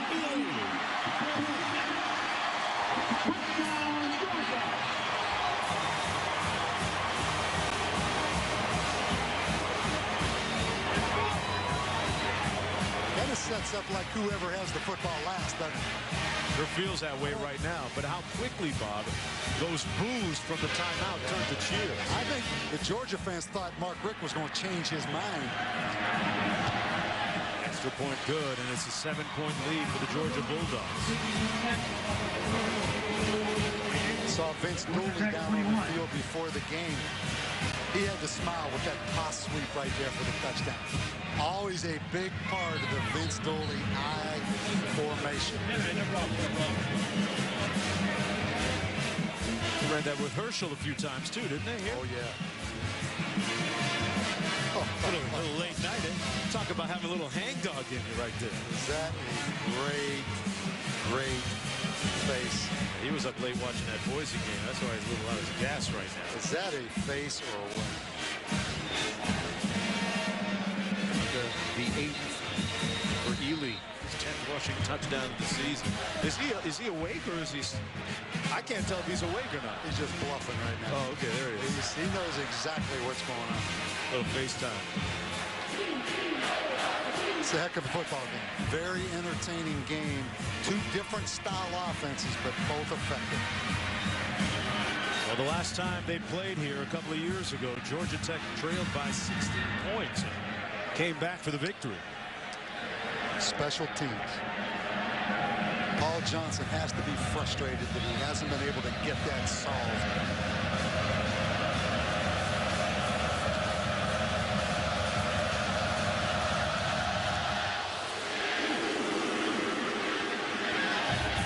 From the goal line, Bostic. And he runs into traffic at the 18-yard line, and a flag comes down as well. They've had a lot of penalties on special teams as well. We're going to get another one right here. Yeah, that flag was thrown at Georgia Tech, not on Georgia Tech. Oh, what? Offsetting penalties.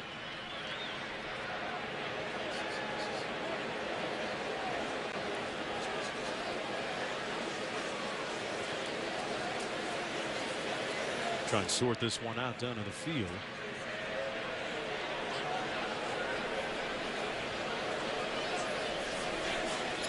Two fouls on the play.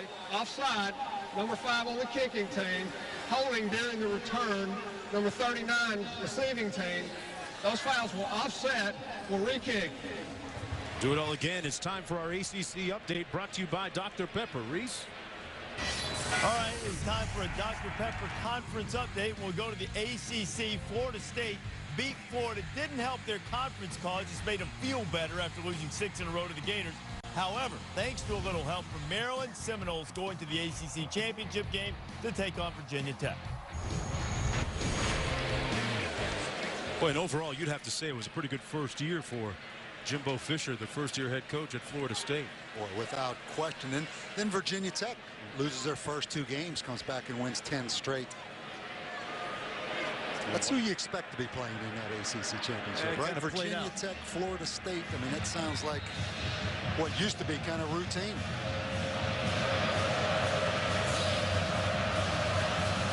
So we'll kick it again here.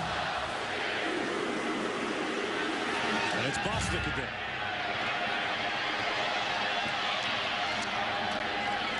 Bostic brought down at the 21-yard line, and no flags this time.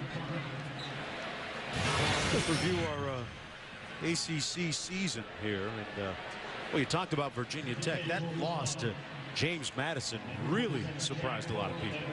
Well, in BC, I mean, that's a great story. Boston College coming back and winning their last 5 football games. North Carolina State has to be frustrating for Tom O'Brien. Good season. Goes to Maryland today with a chance to clinch a berth in the ACC championship.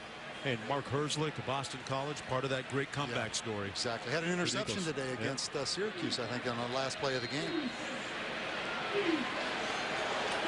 Miami going down against South Florida. Disappointing season for the Hurricane has to be. Georgia Tech going to throw open and intercepted almost at midfield. Well, that's Ogletree. Two good athletes right there. Ogletree, good defensive move by Stephen Hill to get that football out of there. You know, Stephen Hill has had a tough year. He's the wide receiver. Everybody put a lot of pressure on him. He put pressure on himself to be the next Demarius Thomas, who graduated. Paul Johnson said it. He said it. He's struggled, but he's made a couple plays the last couple weeks. High school long jump champ. Washington on the top. The ball's on the ground. Georgia's got it. Touchdown! Justin Houston.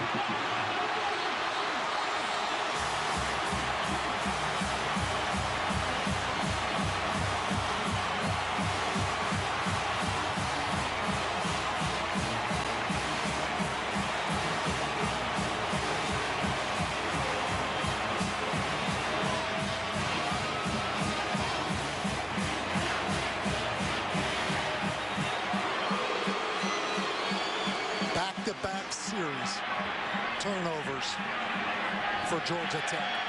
This one lethal for Georgia Tech. It cost them a touchdown.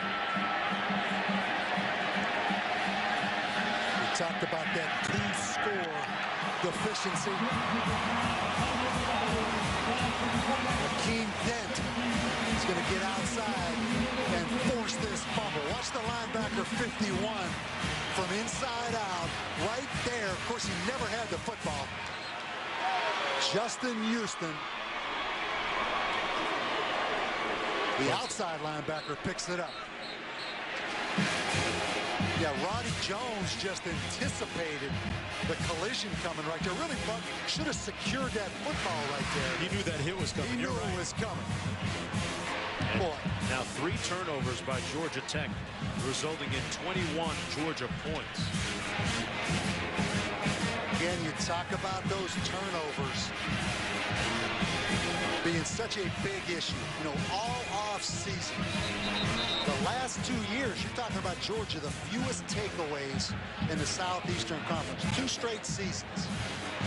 This year, how many have they had tonight? Is that 2 turnovers, 3? That's 23 turnovers for this football team. Only had 12 last year. So they've increased it, almost doubled defensively the number of turnovers. Paul Johnson's team, as I mentioned earlier, came back from a 16-point deficit here a couple of years ago. Right now in the hole again, down 14. It's amazing. Georgia Tech's offense, I don't think Georgia's really stopped them many times. Georgia Tech has stopped themselves with some turnovers. And you normally don't see that out of a Paul Johnson offense.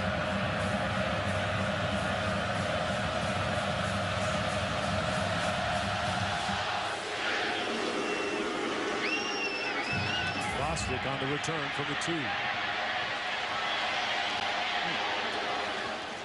Bostic with a spirited run out to the 27-yard line.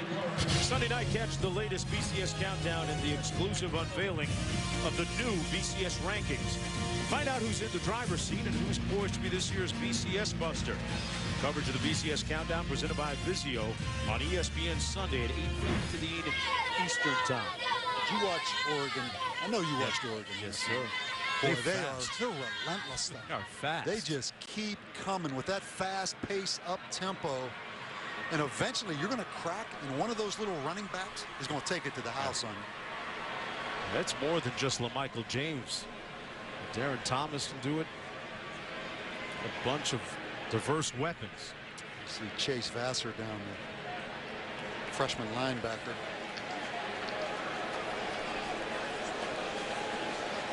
Friday was a great day. When you talk about Friday, I keep thinking about, for some reason, Jim Mora and his playoffs deal. Right. I mean, everybody that's clamoring like it's the end of the world because we don't have a playoff in college football. I know where you're going on this. I mean, yesterday was a pretty good day, wasn't it? Yeah, that was like the first round of the playoffs. Exactly. It really starts. Exactly. But, yeah, I mean, Oregon, very impressive last night. Auburn to come back against Alabama. Alabama could have scored 41 points in the first half. And for Auburn to come back in that football game and win, I mean, Gene Chizik and Ted Wolf, the defensive coordinator, deserves a lot of credit, too. The toss, this is Smith. And Smith picks up a Georgia Tech first down. You know, Bob, there are a lot of moving parts, as I said, and in its own way, we'll talk about it on the other side. It takes a lot of precision to run that wishbone, that triple option, that spread option, whatever you want to call it. Down 14, coming back for the fourth quarter right after this. Join Boomer and the gang for Sunday NFL Countdown, 11 a.m. on ESPN. Who wakes up early on the weekend? The doers, the list checker offers, the Christmas morning rainmakers. We can make it a weekend of trading up, piling high, and saving even more. Doors open bright and early. See you there. More saving, more doing. That's the power of the Home Depot. We're lowering the cost of Christmas morning. Get a Maytag washer or dryer for, you ready for this? $249. That's $300 off the pair. A while back, Toyota invented Hybrid Synergy Drive. I'm bored. Almost. It converts a car's braking force into electricity, so it's more efficient. So I thought, what if we put that same system onto one of these? Who knows? We might be able to create the world's first self-sustaining amusement park. How would you use Toyota technology to make a better world? Learn how to share your ideas at toyota.com/ideas for good. Good for 23 yards. Hey, you went to Jared. That's a peerless diamond. The ideal cut diamond. What? If you want to create your own one-of-a-kind ring, get to Jared this Friday through Monday, because you can receive Get Set and Diamonds rewards up to $1,000 toward a beautiful diamond setting when you buy your diamond at Jared. Choose from thousands of diamonds and hundreds of settings. Get up to $1,000 reward this Friday through Monday at Jared, the Galleria of Jewelry.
Everyone to Athens, Georgia. It's the SEC on ESPN.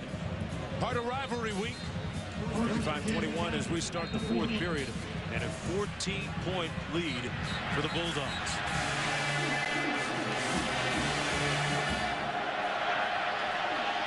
First and 10 for the Yellow Jackets. They pounded inside with Anthony Allen, who picks up 5. Mark, looking at these statistics, Georgia Tech now with 64 offensive plays. Georgia only 36 offensive plays in 3 quarters of football, with 379 yards. 36 offensive plays. We're told with the officiating crew now down one as one of the officials pulled a hamstring, got a man wide open downfield, but Washington comes underneath. And brought down at the 48 is Ronnie Johnson to gain 3, but was the head linesman, we're told, that is down and out right now. Working with a 6-man crew. 3rd and 2 coming up for Georgia Tech. This is 4 down territory.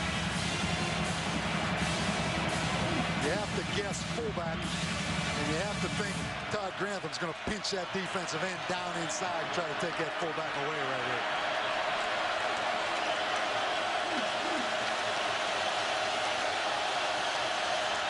Washington keeps it himself and falls forward for the 1st down right at midfield. Tevin Washington making his 3rd consecutive start, filling in for the injured Joshua Nesbitt. Broke his arm against Georgia Tech several weeks ago. What do you think of the job he's done? I like him. I like him. I mean, he's thrown the football a little bit.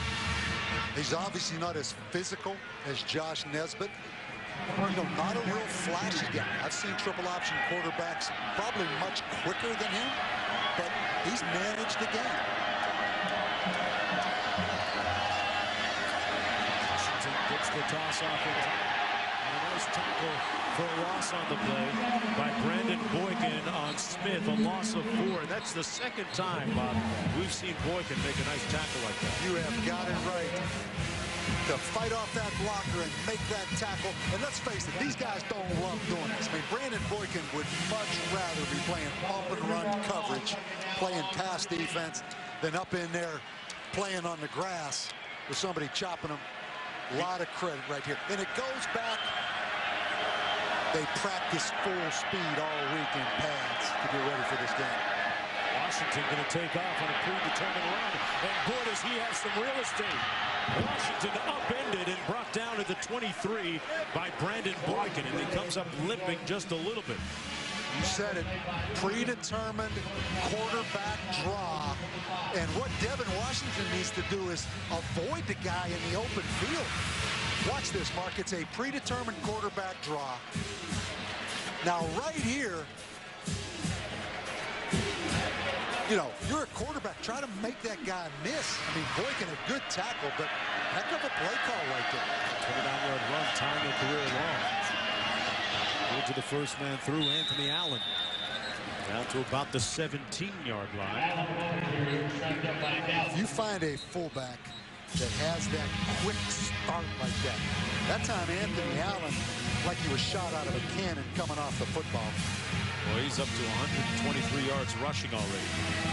And another productive game for Allen, who's coming off a 168-yard performance against Duke in their comeback win last week. 2nd and 2. Washington keeps it himself and gets the 1st down. A 4-yard gain with a 6-foot sophomore.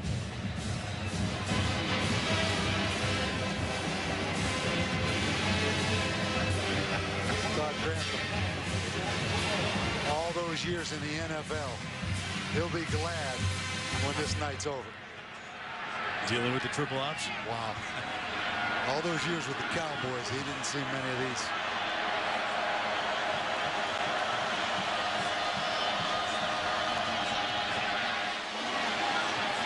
The toss. And that's Smith this time. He's brought down inside the 5. Nice gain of about 10 yards. Boy, they continue to just chew up yardage on the ground. The #1 rushing offense in the country coming into this game. Well, when you look at Todd Grantham, you know, came in here with the 3-4 scheme. The problem with the 3-4, you don't get to play it much against all the spread teams you play. They've only been in the 3-4 50% of the time this year. Washington kept it himself that time and has stopped about a yard short of the end zone. 2nd and goal coming up for Georgia Tech. Look, I think you have 15 of the 32 teams in the NFL use the 3-4. But you get to play the 3-4 a lot because on early downs, most of them are in 2 backs. In college football, it's all spread, so it's almost all nickel. They do get to play the base here tonight against the triple option. So the defense, they dial up. Still no signal, and Washington kept it himself, didn't make it in. It looked like he slipped, didn't it? Yeah. Lost his footing. It's going to be 3rd and goal coming up. Josh Nesbitt doing his bit to help out. I think he would have scored here. He tripped up on Anthony Allen. Well, you're probably going to see the same thing again. A little impatient right there. I know that sounds funny, but that was a little quarterback follow off the fullback. Keeps it himself, and we see it again. And a different result. Touchdown, Georgia Tech. But there's a flag down on the play. Offside. Defense number 23. Penalty decline. The touchdown will stand. And for Washington, it's his 2nd rushing touchdown of the night. Well, if Georgia Tech doesn't turn it over, Georgia can't stop him. That's obvious. Yeah, if you're going to line up offsides, you might as well get your money's worth, huh? I mean, that's what you call getting your money's worth right there. That's an easy call. Wow. I'm not sure what Hamilton.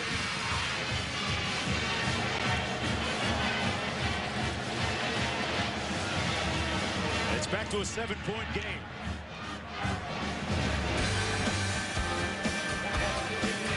What a great week and weekend of college football. Now, Tangled is here. It's laugh out loud funny. Arms in. Arms in. Knees apart. Knees apart. Knees apart. Tangled is a must-see. 4 stars. Tangled, rated PG. Now playing in 3D. Lately, there's been a lot of talk about fuel efficiency, hybrids, and plug-in vehicles. And we've got cars like that, even trucks. But we can do more. Starting today, when you buy a Chevrolet, we'll invest in renewable energy, energy efficiency, and tree planting programs across America, reducing carbon emissions by up to 8 million metric tons over the next few years. And just one more way we can proudly say, Chevy runs deep. My new Windows phone can go from my pocket to taking a picture in seconds. What up, Dave? I just point, shoot, and post to Facebook. So instead of fumbling to open my camera app like Dave here, I can put my phone away and open my parachute. Open yours, Dave! Hey, is it cool if I date Emily when you're... Never mind. Buy any Windows phone and get a second one free. So get your holiday on at AT&T. I'm pretty serious about saving for retirement and all my investments, but it's not something I want to do completely on my own. I like to discuss my ideas with someone. That's what I like about Fidelity. They talked with me one-on-one so we could come up with a plan that's right for me, and they worked with me to help me stay on track. Or sometimes help me get on an even better one. There you go, Brian. Thanks, guys. See ya.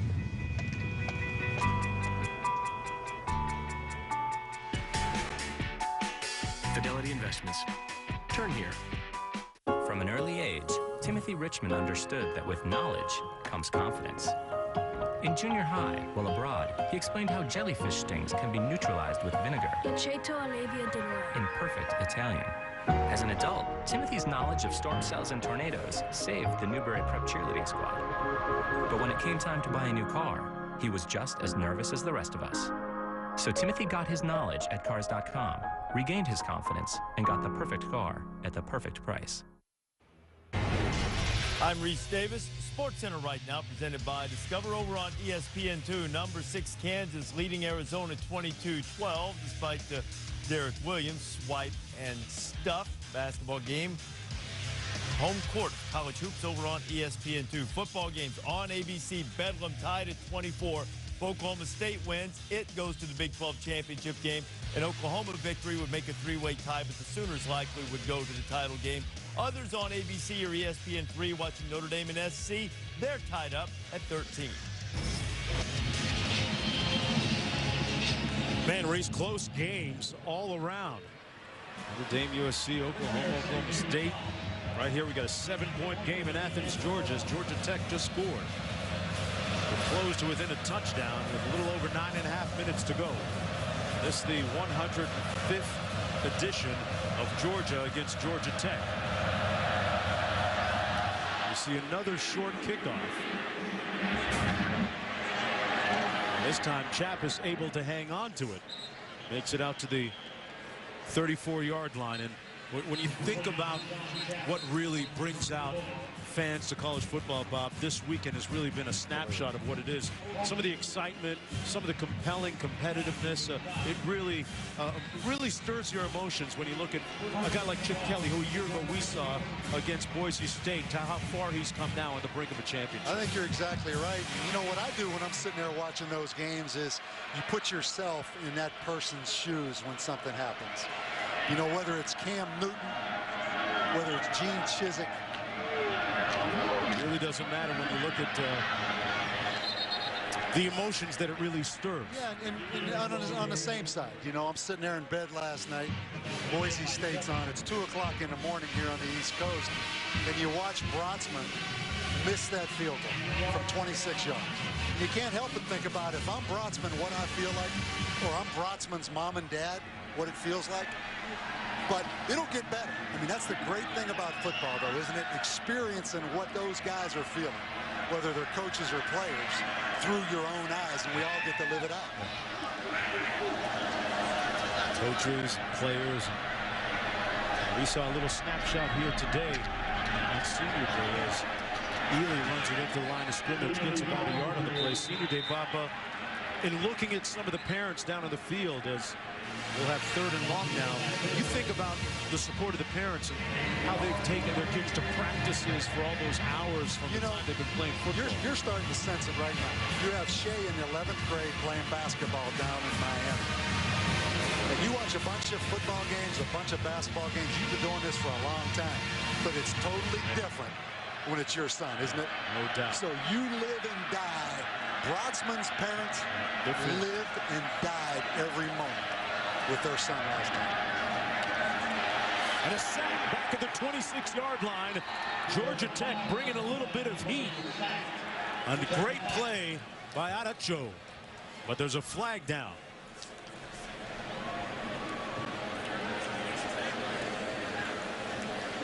Illegal formation. The offense had 5 men in the backfield. It's going to be declined. 4th down. Georgia Tech with his 17th sack this season. Did Al Groh dial up a little heat there? Hey, they've had 1 sack in the last 4 games, Georgia Tech. 1 sack in 4 games. And right now, momentum, I think, clearly on the side of Georgia Tech now. 8 minutes to go, and they're down by 7. Fair catch at the 39. 35-yard punt.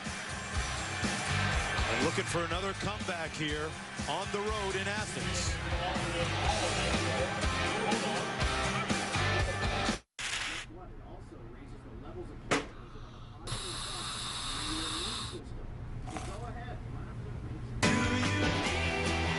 Free hot breakfast, now with fresh waffles. Real value from your friends at Hampton. It's been said that the only people who can change the world are the ones who want to. Well, we want to, and we invite you to join us. Starting today, when you buy a Chevrolet, we'll invest in renewable energy, energy efficiency, and tree planting programs across America, reducing carbon emissions by up to 8 million metric tons over the next few years. And just one more way we can proudly say, Chevy runs deep. You know her. We know diamonds. Together, we'll make her holiday. That's why Only Zales is the diamond store, where you'll get an extra 10% off store-wide now through Sunday. DirecTV Cinema brings home hit movies the same day as DVD. Right, that's right. And this week, check out a deal you can't refuse. Oh, yeah. Get $4.99 cash back when you order the action blockbuster, The Expendables. They got a small army. What do we got? Order right now and get $4.99 cash back. Bring it, baby. Offer ends November 29th. DirecTV Cinema. The action starts at channel 125. She says it's all about the case, but it's not. It's about her and her mind games. I'm not going to be her punching bag.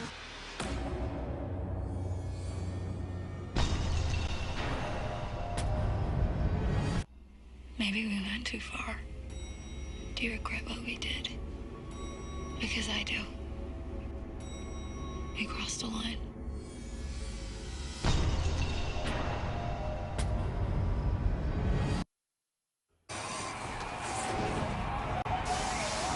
I'm Reese Davis in our college football studios. Sources tell ESPN that Miami has fired head football coach Randy Shannon. Shannon just completed his 4th year as head coach of the Hurricanes with a 28-22 record this season, 7-5. Shannon had just signed a contract extension back in May that was to take him through 4 seasons with Miami. But again, sources telling ESPN that Randy Shannon has been fired as head coach of the Miami Hurricanes. We'll have more on this on SportsCenter and on College Football Final tonight. All right, thanks a lot, Reese. And certainly tumultuous times down at the U in Coral Gables. A tough loss today against South Florida. Georgia Tech with possession here. Anthony Allen straight ahead, hustling his way near midfield. Out to the 49. He runs hard. He runs hard. Tailback, slot back last year. Great move by Paul Johnson to move him to fullback. He's the most explosive player on this Georgia Tech football team. Allen's run for 133 yards. 25 rushes. Allen again picks up a little bit more and another first down. Still on his feet, Anthony Allen. Determined, running. An 18-yard gain. I talked about pinching the defensive ends. Now watch. They're pinching that defensive end down inside. Watch where Anthony Allen hits this now. Now 73, Barrett just takes that defensive end down, and they change the aiming point for the fullback and hit it outside. Such a chess match going on inside. Allen again. Down to the 29. Bob, back to the Randy Shannon situation in Miami. Your read on what transpires well, there. It's these rivalry games. They lost today to South Florida. They lost to Florida State. When you lose to a team like South Florida that's right up the road, that doesn't have near the tradition you have, nor the resources in some sense, that's why these games are so big, particularly these rivalry games. On 2nd and 7. Washington on the pitch. Good block for Roddy Jones, and Jones gets inside the 20. An 11-yard gain and another first down. Pitch option football. And that time, the slot back didn't chop the corner because they've been chopping all night. He blocked them high that time.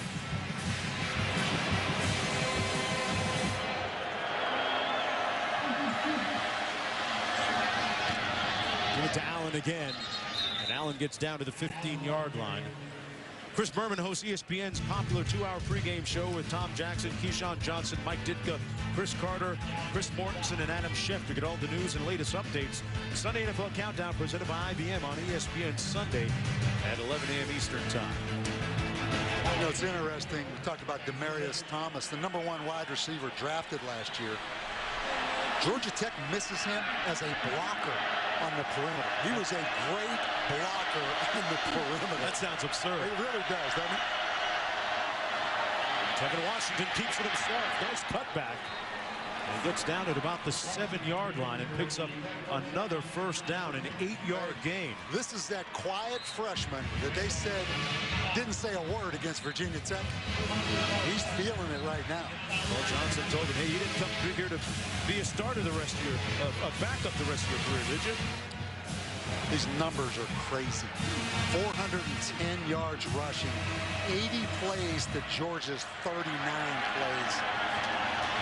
They're running straight ahead. The push is there, and the push might have gotten into the end zone. Touchdown, Georgia Tech. Anthony Allen. Talk about being in an NFL city. What'd you say, like a little more sizzle on their steak in the offense? This is a thing of beauty if you're a fan of triple option football.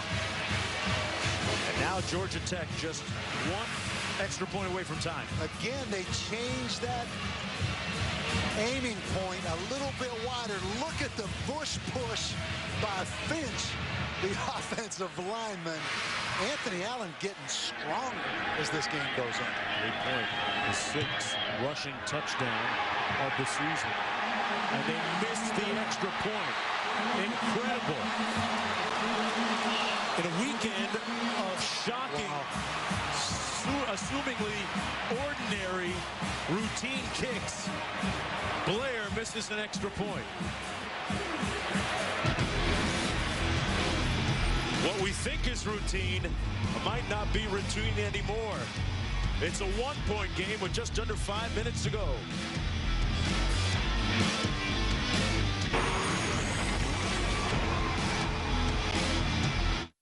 The ACC Big Ten Challenge, Tuesday and Wednesday on ESPN.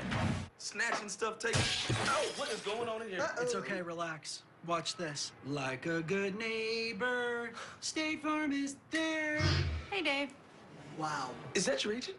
It's the jingle. Try it. No. Like a good neighbor. Just say it. State Farm is there. With the sandwich.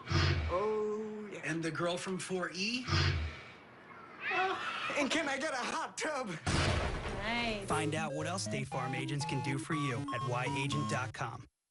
It's a new world. It's a new way. Make a fresh start. It's a new day. It's a new life. It's a fresh start. You've a good sense. You've a kind heart. I'm coming with you. TV and internet together at last. The world's first HD TV powered by Google TV. Available at Sony Style and Best Buy.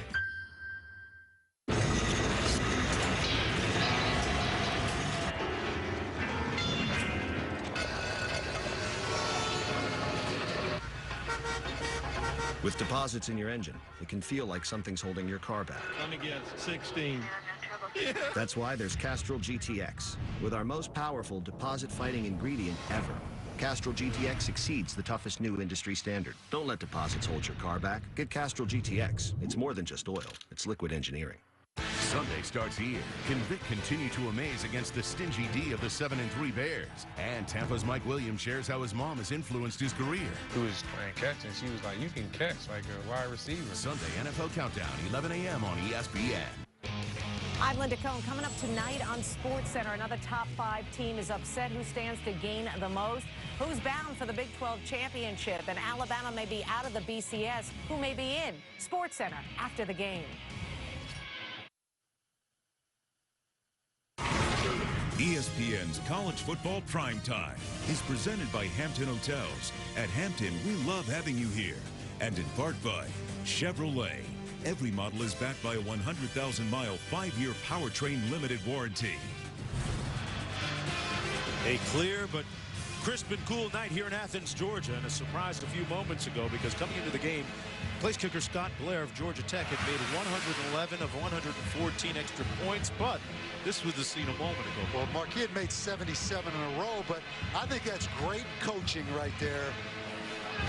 You think back to last night, Boise, when Broxman missed that 26-yarder. He had another chance to come back and make a 29-yarder. That one's over. We're going to need Scott Blair if we're a Georgia Tech fan or coach before this football game's over. Boykin.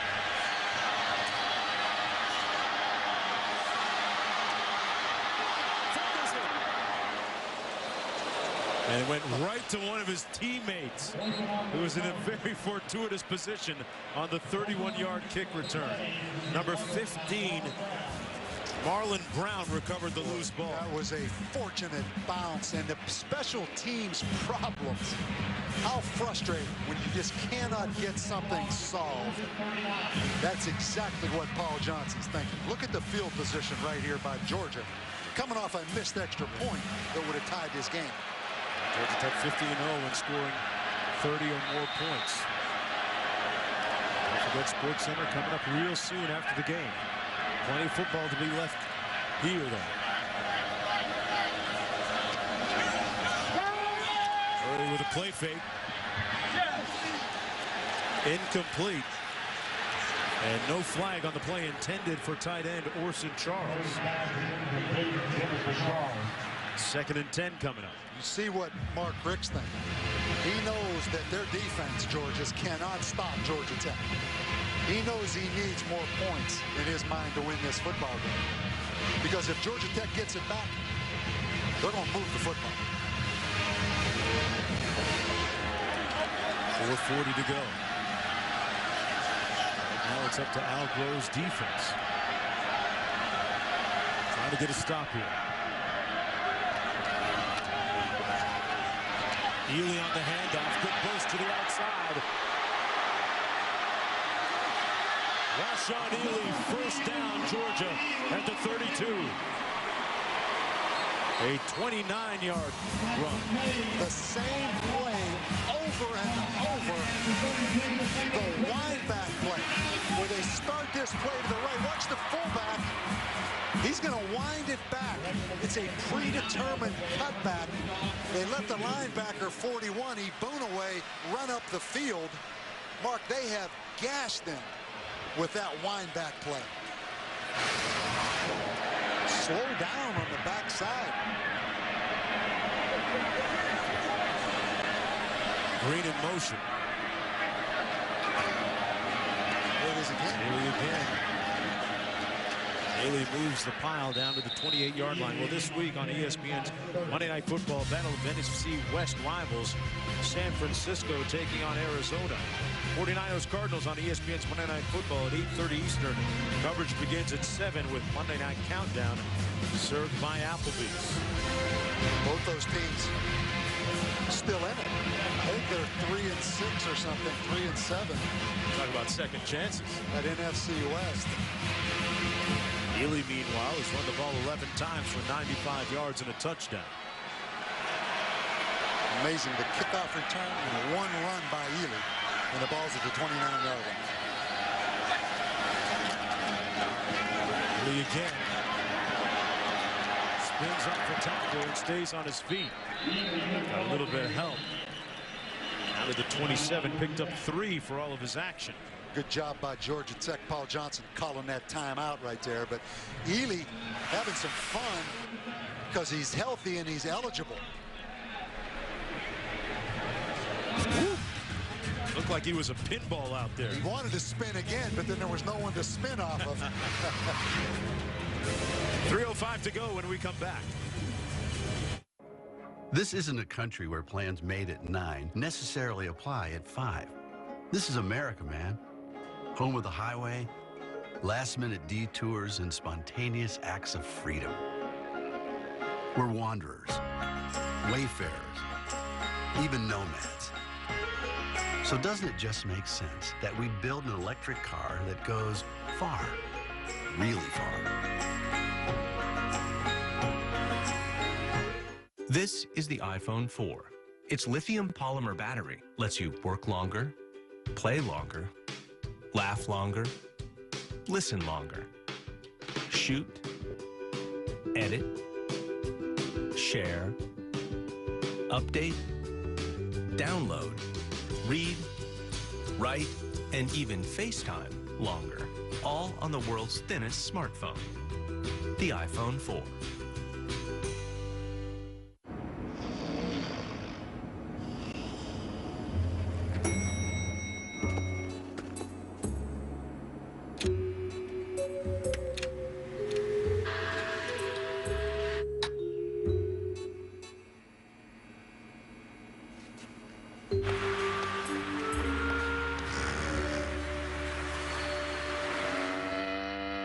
Try Chick-fil-A's Peppermint Chocolate Chip Milkshake, available only for the holidays.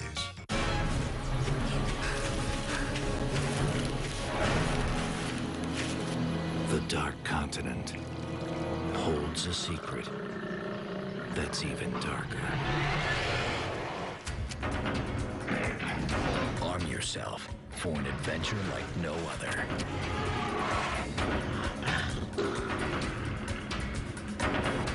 Cabela's Dangerous Hunts 2011, rated T for teen. Every Every Sunday, the BCS Countdown Show reveals the exclusive BCS rankings. Be the first to know who's in the driver's seat and who's poised to be this year's BCS Buster. Race is setting up for a great finish. The BCS Countdown Show, tomorrow at 8:15 on ESPN. Back here in Athens, Georgia, a place steeped in history, and there's one of the central figures that have been a big part of the success of this program over the years and decades. Big win for his son today. Became bowl eligible at Tennessee. I mean, that is a big time comeback season for Tennessee. Pivotal 3rd and 4. Murray completes it to Green.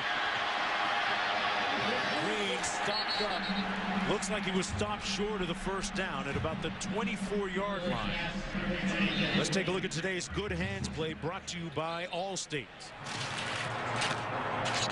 None other than A.J. Green with a bunch of Good Hands plays. Laying out that time. That's a great shot right there now.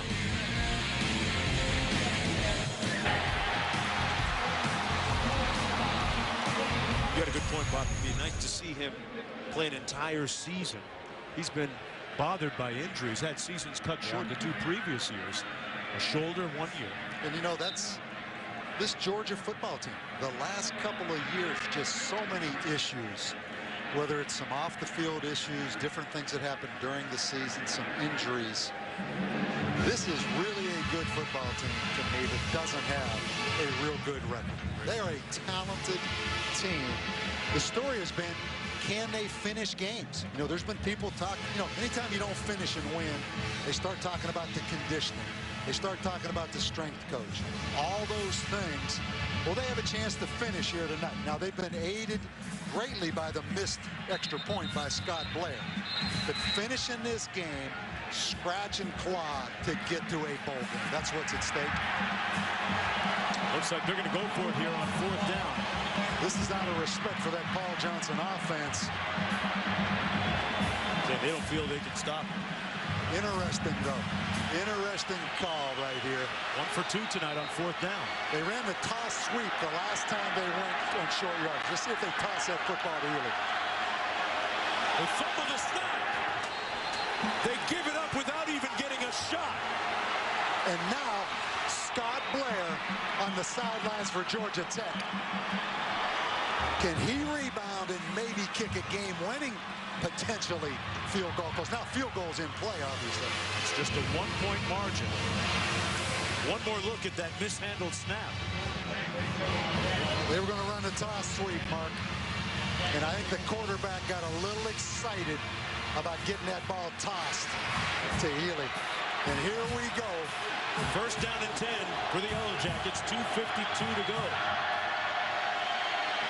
Washington's going to lose a couple yards back to the 21. Tyson making the stop. Quarterback draw. Little surprised right there. They don't stay with the option on 1st down.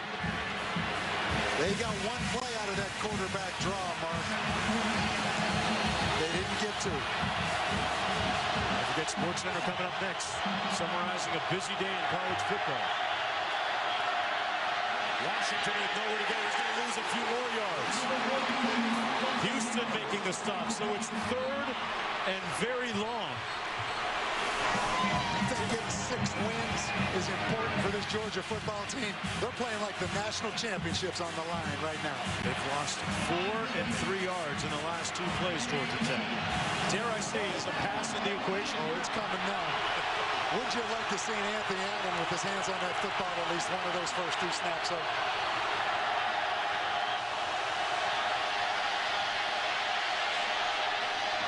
Washington threw it in between 2 receivers. Stephen Hill was one of the closest ones there, as was Corey Earl. So it's 4th and 16. This is the game for Georgia Tech. And for Georgia, a chance to go to a bowl game. Well, it has to be Stephen Hill at 6'5" receiver. At least give yourself an opportunity to throw it up to a 6'5" receiver and see if he can make a play. It's one-on-one, Boykin and Stephen Hill down here at the bottom.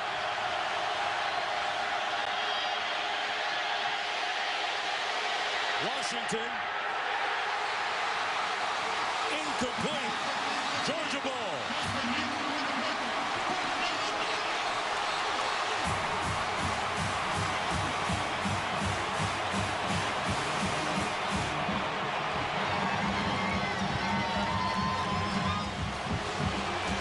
Well, this game, ultimately, in Atlanta, will be remembered by the missed extra point by Scott Blair. That's what left the door open for Georgia. And the one-point margin that exists right now with 1:38 to go. A seemingly routine extra point. All Scott Blair wanted was one more chance to redeem himself. There's a lot of ways to get 6 wins. And even if it takes a missed extra point, Georgia's going to take it. Georgia trying to keep its streak of 14 straight bowl game appearances alive. And here's the key play I'm alluding to. The extra point after the touchdown, he simply hooked it. And Georgia didn't even rush. They didn't even rush. There was no pressure at all on Scott Blair. It's going to be a long wait and time between kicks for Scott Blair.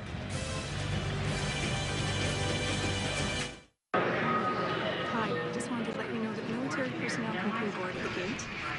Class passengers and our uniformed military personnel to board at this time.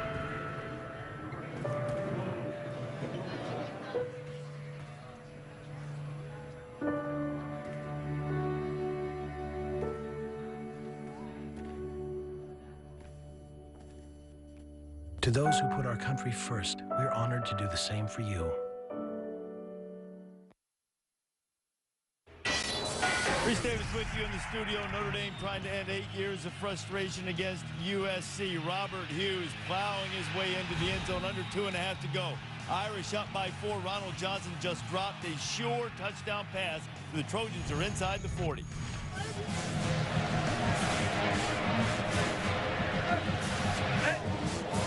One state and 2 contrasting states of mind. Georgia supporter there saying, yeah, they run it. The hand win. He's got a good argument. It'll be 9 out of 10 for Georgia in the victory column. They're going to let them score.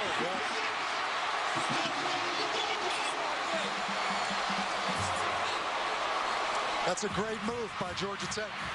As ugly as that is and as hard as it is to do. Let him score? Let him score. It's an 8-point game, and you have a chance with a touchdown and a 2-point conversion. Now, if you're Georgia, it's always that issue, but that's a little too much to ask Washaun Ealey to go down short of the goal line. Extra point good. That was really smart by Georgia Tech. So with 1:29 to go, they've got to move it quickly. Well, that's an understatement, but that really fights against human nature and instinct in football. No question, but it gives them an opportunity. I mean, Georgia Tech sitting there with no timeouts. The only way they can get the football back is to let Georgia score. You very seldom see that. Is it as simple as the defensive coordinator saying, don't touch him? Oh, it's that simple. And it's strategy that gives Georgia Tech, even though it's a long shot, it's an 8-point football game, and they're about to get this ball back. So I give them a lot of credit right there. They're in this football game still. They're going to rebuild Washington. Yeah, here it is. You're going to see him stop. See number 8 right there? They totally gave them that touchdown. Now, what about a counter if you're Georgia? Do you anticipate Georgia Tech letting you score and take a knee? Yeah. I mean, well, that's the point I'm making. I mean, Washaun Ealey, when he broke that line of scrimmage, never thought that. The bigger question was Georgia should have maybe taken a knee anyhow and not ran the football. Real strange, unique weekend with some twists and turns. And a lot of interesting results. And there's no one in this Georgia crowd, there'd be very few that would realize Georgia Tech just let them score that touchdown. Because I see a bunch of Georgia fans leaving right now. It's an 8-point game.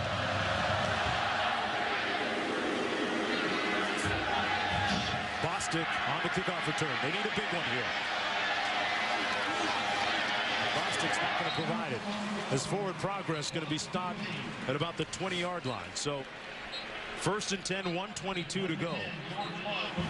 And Georgia Tech is out of timeouts. Georgia Tech with no kickoff return blocking at all night.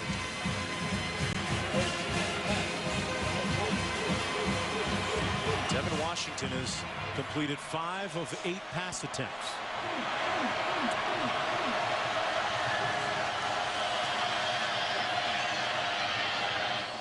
And he bounce passes that one incomplete to Stephen Hill.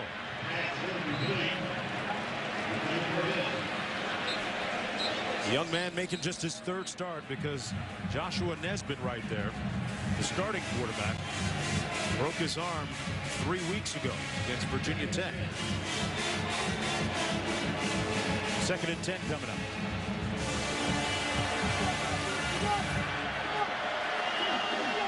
Eight-point margin on 2nd and 10.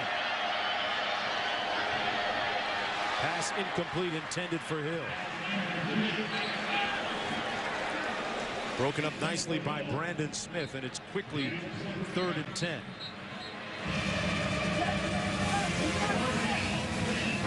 This is where some of the detractors of the type of scheme maybe might be talking about, well, we need to be a little bit more diverse, but it's easy to say when you're behind the 8 ball. And that's a valid point, because there are points, whether it's in a game or in a season, where you have to throw the football. But I don't care what offense you're in, this is a tough situation to be in. 3rd and 10, Washington. Got him. Got his man complete. That's Earls with the 1st down at about the 31-yard line. Picks up 11. Gets the 1st down with 1:05 to go.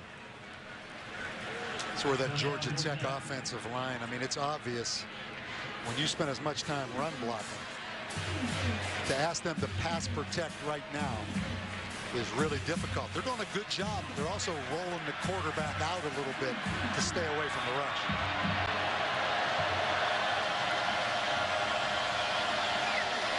Washington's going to tuck it under.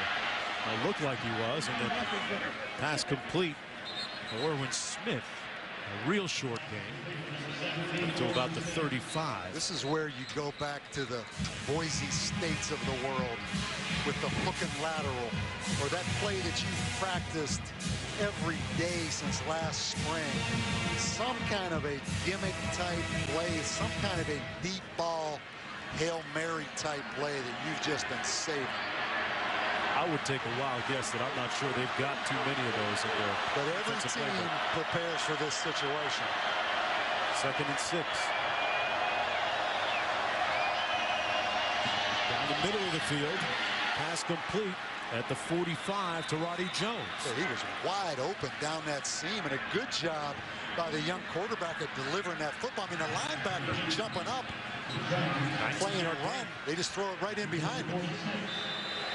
All of a sudden, letting them score is a heck of a strategy, isn't it? There is. Washington again.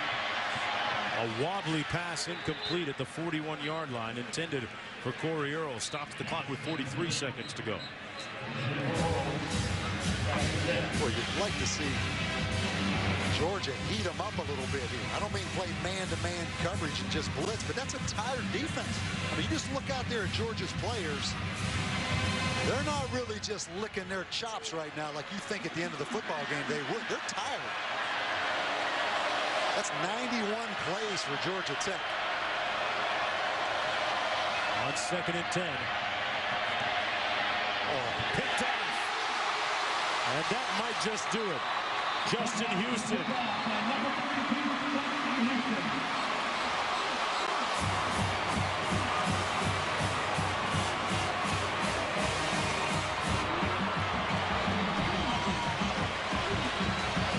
Arguably their best player on the front 7 puts it away potentially for Georgia. Yeah, they wanted to throw it back. A little bit of a throwback action. He just flat threw it to Justin Houston. Wanted to curl in behind him right there to Corey Earls.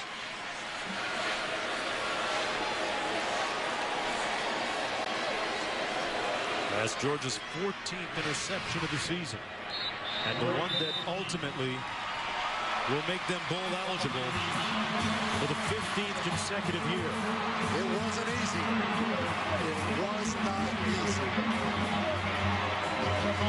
Mark Richt's team will improve to 6-6. When you look at this team, the way they started off the year, under some very trying circumstances, that in itself is a victory. And Georgia fans get to enjoy A.J. Green one more game. What a night for Aaron Murray at quarterback. 15 of 19 passing and 3 touchdowns.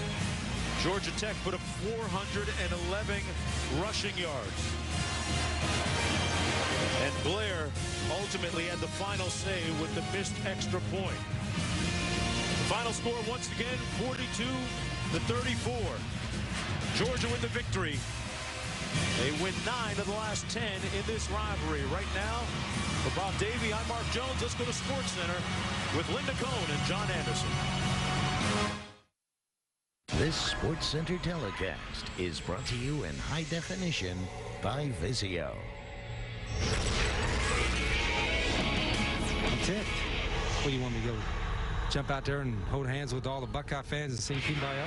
This is SportsCenter.